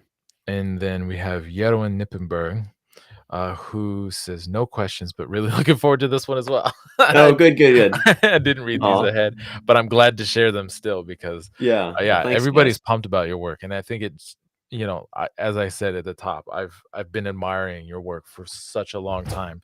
You're such an accomplished maker, and I love the diversity of the body of your work and the I guess your willingness to explore and try new things is inspirational because it's kind of, especially for somebody who's been kind of not stuck in, but just really honed in and focused on one particular style knife. I have all kinds of aspirations to learn all kinds of different stuff, but I'm really afraid to make mistakes because I've really done it like a really good job doing this one thing. And then, but I think, but then the idea of making mistakes kind of Yeah. scares me. And I think that comes from Oh, my own personal, like, internal critic and perfectionism that I struggle with. And I but totally get that. yeah, You're not I mean, you're not the only one who has that same kind of fear of making mistakes. I think it's sure. very prevalent, and I also get it for sure at a Mhm. certain level, and it cuts both ways. It's an asset, right? Because you Right. make incredibly tight, clean work that is so free of mistakes that it's impressive, like really impressive. Mm. And I think that at least to a lot of people, my work at as well. It's Yeah. very clean, well put together. But nobody's perfect. No. And we all have mistakes, and I Yeah. don't think any of us has made a perfect knife. No. Um, you always know about, one or two mistakes, and so knowing kind of where to say good enough is good. But yeah, I try to stay in touch with that to lean a little bit heavier on my a little more heavily on my desire to make new things and desire to challenge myself than I do lean on my desire to make something absolutely perfect. Sure. Um, I try to do my best at anything, but yeah, just Yeah. like Well, and the like end I of the was day, I saying, want to try new stuff. yeah, yeah, and like I was saying, it's inspirational because, while I'm afraid to make mistakes and screw things up or whatever, I know that the greatest knowledge and wisdom that I can gain and skills are through the mistakes. That's how I've gotten so good at my Damascus making and pattern predicting is through making lots of mistakes. Hmm. And even though I hold that as part of my like my own personal philosophy is that like it's through mistakes that we grow. And that's Yeah, where true wisdom is gained. I'm still afraid to make mistakes. And so it's really cool to see yeah. you It's the exploring irony all of it. these different things. Yeah, Um, because it's just it's really great to see people making this stuff. And I love what you do. I'm constantly inspired by it, like I said. And I appreciate you taking time to jump in here with me and chat with us, and answer some of my questions. yeah. And if anybody's got any last minute questions, you better get Well, them in. my pleasure. I was wondering if you wanted to touch a little bit on the American Bladesmith Society and the Mastersmith testing and like going through all of that stuff. Yeah, actually, that would be great. And honestly, I was just looking through the pictures to see what else I have to talk about. And there are your journeyman smith tests Yeah. right here, as well as your master smith that you sent me. And Yes. yeah, so please talk to me about kind of the process and building up to that. And also kind of like obviously you've been part of the ABS since you first like really decided I'm going to make knife making my thing. Right. Um and so how do you I guess what's your philosophy around it, around the maker's marks and what they mean, and how does it actually help you sell, or is it more about personal growth and all that kind of like what's your take Yeah. on the So ABS and everything? basically, when I think about the ABS, and I get questions, the kind of reason I want to touch on this is that I get people asking me this kind of a lot, Okay, like what does it mean to be a mastersmith, or should I join the ABS, or right, should I try to go for my journeyman, or any of that stuff. When I think about the ABS, I mean, you can read their mission statement online. I mean, the ABS has a mission statement, and the um basically the ABS was designed to educate. It was designed to educate and perpetuate this craft. It was a bunch of guys who said, "Wow, there aren't many people who are making knives, and right, we want to educate this craft so that it doesn't die out completely." And so, um, when I think about the ABS, I think about it as a commitment to the craft. And so, mm, okay, when you put a JS or an MS on your, what you are certifying is, I am committed to doing my best to achieve excellence in this craft. I'm committed to doing the best that I can to sharing my techniques with others. Probably in the case of an MS, you're expected to kind of teach and be a steward of this craft, right, and commitment to fit and finish and symmetry and function. hmm, And so I think that's the most important thing that the ABS has to offer. They're a great set of resources for people. I mean, just having a rubric by which you can judge knives is really helpful, and right, it gives people a a good kind of a good way to judge their own work, and a formula or a format for getting critique. So when I was coming up as a young maker, I would go to these hammer-ins, and I Yeah. would give my knives to all the master smiths and journeyman smiths I could find, all the really, the people I really respected as makers, and Sure. have them critique my work and ask for real critique. Okay, what this see that I don't see that Mhm. I need to fix, and learning to train my eye, because that's so much of what it is. And Right. then also just getting the tips and tricks about how to do this a little bit more accurately or a little more Yeah, yeah. efficiently. So yes, so those are the fundamental reasons to join the ABS for me. When it comes to the testing, why test for journeyman or why test for master? The first thing that I tell people is you will become a better knife maker while for doing that test. No matter what the outcome is, pass or fail, you make a set of test knives for that test, and you will be a better maker at the end of it, because it forces you to look really carefully at your work, and and and work to a higher standard. Mhm. And if you know somebody's going to be judging it, it it's fundamentally different than just whether I can sell it on my Instagram page. Sure. It's Yeah. yeah. Right. So I think for JS or MS, they're both that same way. I looked at the JS and MS a little bit differently in terms of my own design, which I think you can probably see Yeah, let's if pull up the you JS. uh, pull up those sets. Yeah. The JS is a little more conservative in design. I mean, obviously, I advanced this a lot as a maker going to MS, but I feel like in some ways the journeyman is like learning to speak the language of the ABS in some ways, learning Okay. how to do fit and finish and symmetry and make all of those things really clean and tidy. And Yeah. the MS is more trying to articulate your own style Yeah. and really kind of develop your own voice. And in both my sets, I tried to be as diverse as possible, because I think that's in some ways one of my hallmarks as a craftsman, is that Right. I do a lot of different things. Yeah. And so the sets that I are both relatively diverse, different styles, different size blades, different materials, different colors. Right. Um, but my Mastersmith is definitely way more out there, if you will, in terms of the design Yeah. than my JS was. Sure. And I encourage, I mean, some Mastersmiths give the advice to do something simple for the test and just pass. I think that that's bad advice, because I think that if you're just doing that, you're not going to do your best work.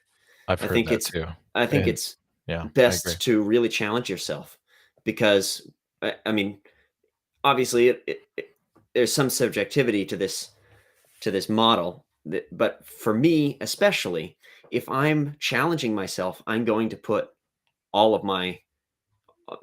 everything I have into that knife. I'm going to make it my very best work. I'm going to be engaged throughout the whole process. If Mhm. I'm not challenging myself or not reaching to do something really great, then I'm not going to be excited about the piece. And that shows. That shows when you Sure. submit a dagger that you just, you know, took an average of either 20 Mastersmith daggers you saw and made that dagger. It looks very different than if you really put a lot of thought into the composition of that piece Right. and are excited about what you made. And so I think that I want to see that artistic aspect of it come through Yeah. in a I agree. Mastersmith set especially. But yeah. Absolutely.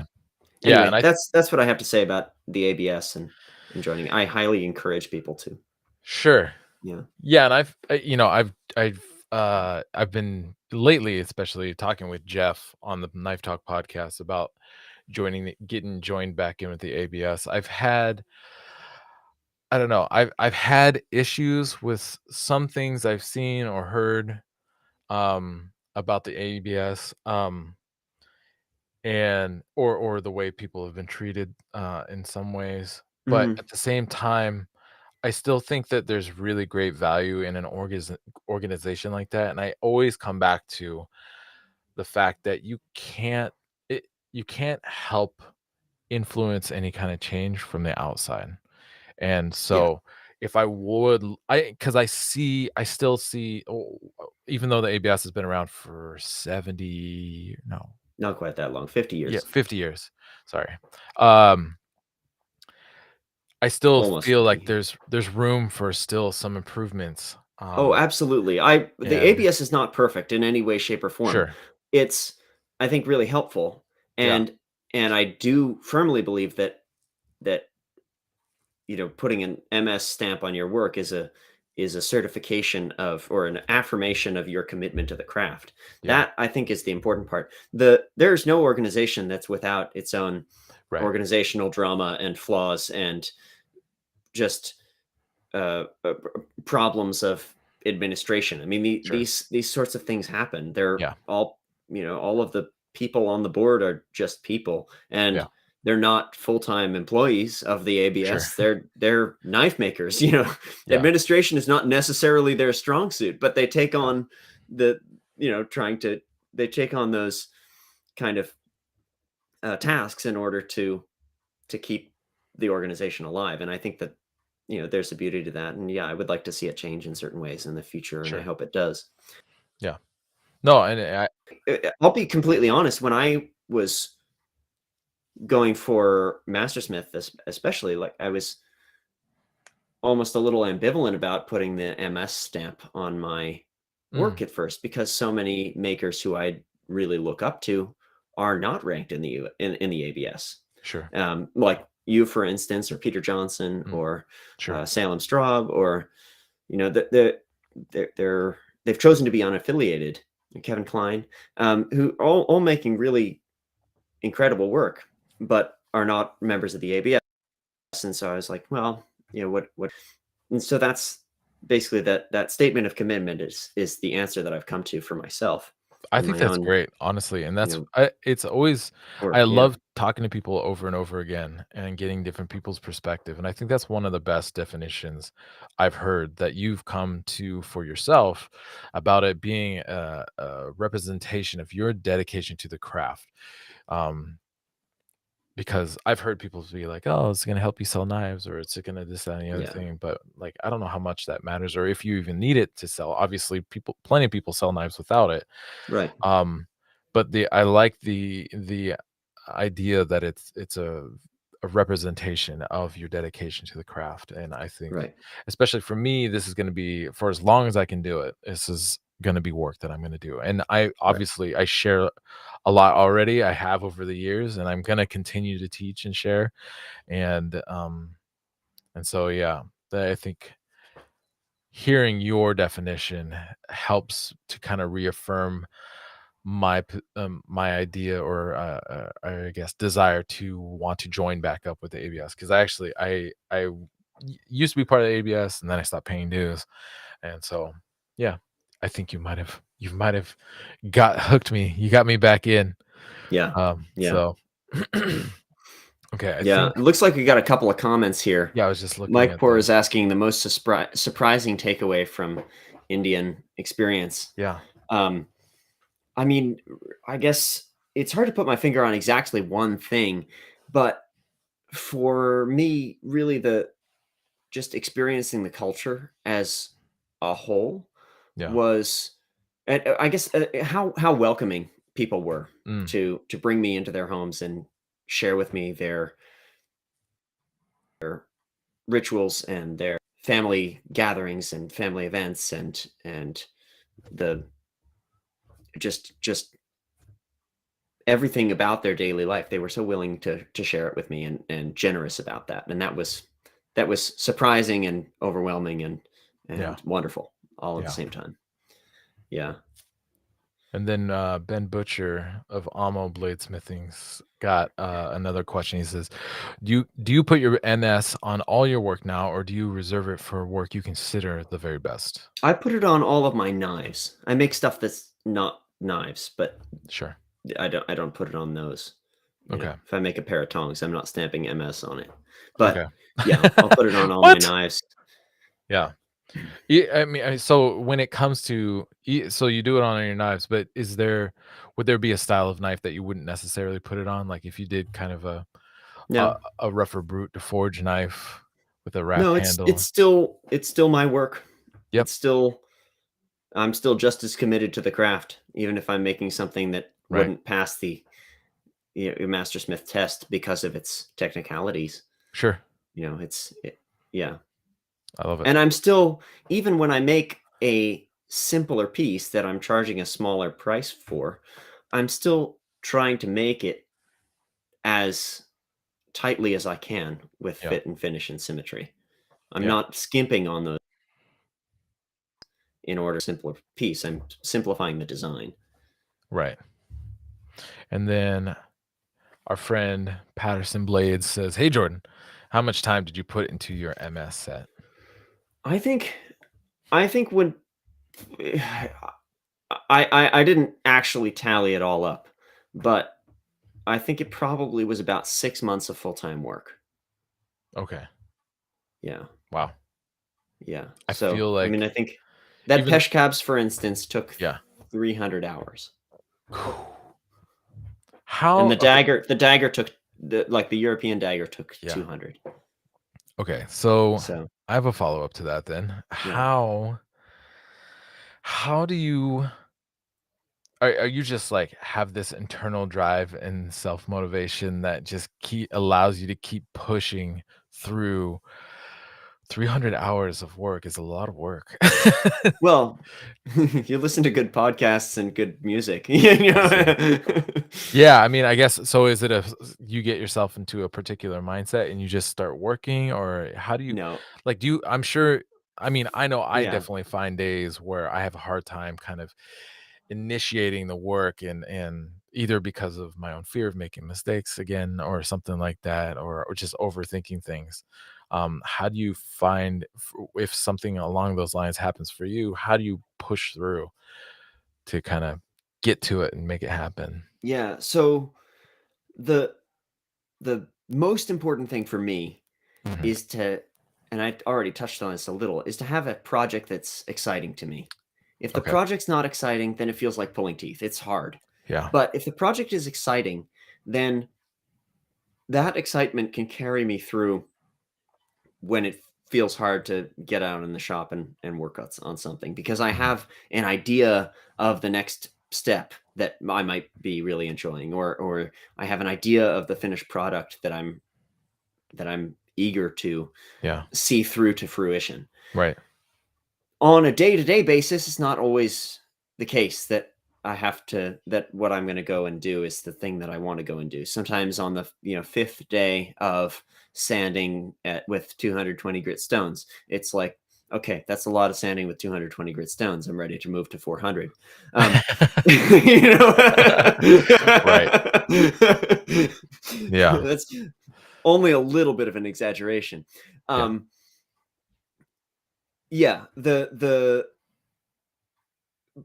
I think on those days, yeah, it's just, it's how you decide to spend your time. This is a decision that I made to pursue this as my craft, and that do things that aren't the most fun, and that's okay.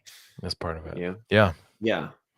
And usually I'd rather be doing that than I would be saying answering emails or doing my Right. taxes or doing Yeah. bookkeeping or like there are a lot of aspects of running a business that are just not fun, Yeah. and you just have to do them because it enables you to do the thing that you actually really do enjoy. Mhm. And those little not fun parts are worth the greater reality that you're doing what you love. Yeah. That's great. That's my experience of it. Yeah, I love it. Well, before I let you go, I just wanna remind people to go check you out on Instagram and Facebook, Jordan LaMotte Blades. And I just wanna go through a little highlight reel of some of my favorite pieces that I've seen from you. Um, let's see, this is the Pesh Cobbs again, and it's just, like, a little bit more of a detail to kinda really see what's going on in that T-spine and how you've kind of hollowed out the blade and then the contours, especially on the belly side of the handle, and even just the liner of that. Is It's that Clara silver. walnut? Yes, The it handle? is. Yeah. Or I'm not sure what kind of walnut it is actually. Okay. It may just be black walnut. Okay. Yeah, and the silver liner, and it's just like there's so many great details in this piece. And that actually isn't an integral. There is I have this picture as one of your progress pieces. Hmm. Um or wait, is it integral? No, no, Okay. it's not. Right, because I see it's so the frame's bolted on, right? Yeah, the frame is integral. So the Okay. frame and bolster are one piece. The frame and the guard are one piece. Yes, Or is that a bolster or a guard? What would you call it? something like that. Something like that. I love that. So, this is the first time I've ever seen the frame guard an integral frame and guard. Um, I've seen integral frame and bolsters, but I've never seen integral frames with guards, Yeah, and I've been wanting to do one for a long time, yeah. and I actually every once in a while when I'm scrolling through and I see your posts, I'm just like, "Damn it, he did it again. He did this thing that I wanted to do, and he's doing it first. Dang it." Well, the But at thing the same is, time, I'm like, nobody's done "I this love it." first. Sure. Yeah, I Everything's mean, been done. maybe somewhere. Yeah, I've never seen it, but I yeah. love that, um, that you've done it in this way, and it looks great, and that how like, that transition between the guard and the blade also is just nuts. I don't Took some actually really time. understand how that works, how you did that. It's a four-sided shoulder. I got you. I got you. Okay. That definitely helps for sure. Oh, yeah, and you said it's quite thick, right? The blade? It's very thick, yeah. Yeah, It's so that like three helps. sixteenths of an inch thick. Not quite. Okay, Yeah, at that but point. almost that thick, yeah. Yeah, At the low point, then the spine is almost half an inch wide. I got you. And then we looked at the, sword breaker. There's also this I remember when you made this integral piece. Yeah. That was one of my earliest forays into mosaic Damascus. I think that was the Oh, first mosaic Damascus that I made on my power hammer. oh, nice. Is that right? Yeah, I think it is. Oh, interesting, and it looks like it's butt welded. You did like a little micro stack. Yeah, yeah. That was very much out of your playbook. Nice. Yeah, I only and the reason I could see that is because 'cause I'm looking at the spine, I'm like, "Oh, those lines from side to side are pretty straight. yeah, They're not angled." That's cool. yeah. And this one had welded on bolsters Nice. as well, like Adam DeRozier style. Oh, I've never and I can see that in the top of the guard, the photo with the top of the guard, Yeah. or the portion of the picture. This was very much Rotate just DeRozier's slightly. inspired in terms of the construction. Yeah, I've never yeah, I've always been interested. I know Salem does that as well, Yeah. and, I've been interested in trying it. I've never done it myself. Um, TIG welder's helpful, that's what I understand. but not necessary. This one was done Sure. with a flex core wire welder. Did you do the flux core just at the back or belly and spine? I didn't seal anything. Well, I sorry, just just tacked it tack together. Yeah. yeah, that's what I mean, sorry. Did you tack it? Where did you tack the bolsters on at? I can't even remember. Okay. I have a picture of it somewhere probably, but I think I just did a little tack at the I mean they're 1, 2, 3, 4, 5 pieces Okay. because there's a little fin out at the back of the bolster and a little fin at the front. Or sorry, at the back of the guard and the front of the guard. And then the bolsters are like slapped on top of all of that. And I Right. think I had probably 4 or 5 tack Oh, welds in there. jeez. Yeah. 5 pieces. Oh my god. I think that's how I did it. You're a This one cra took 2 tries. you're a crazy That could have man. been how I did it on the first try, and if it didn't try something different. Oh my gosh. Well, it came out great. Well, thanks. And the museum do you have any advice for museum fit ups? I haven't really played with them a whole lot, but do Oh, you do? Because what I've seen people do is, like, they'll have basically, like, dummy scales. They'll do all the sculpting, and then they'll go back, and then they'll sculpt the final handle scales. oh, I don't use dummy scales really. I mean, Okay. I don't find it's necessary to do the sculpting. You're just If that good. if that if that helps you from rounding it over, that could be helpful. I've Yeah. done that with integral bolsters, like, when I wanna make sure not to round Oh, the sure. end of the bolster with a spine, I'll, like, slap on a piece of brass back there Oh, to interesting. give me an extra length to the bolster so that everything is going to line up well. But I don't usually find that's necessary.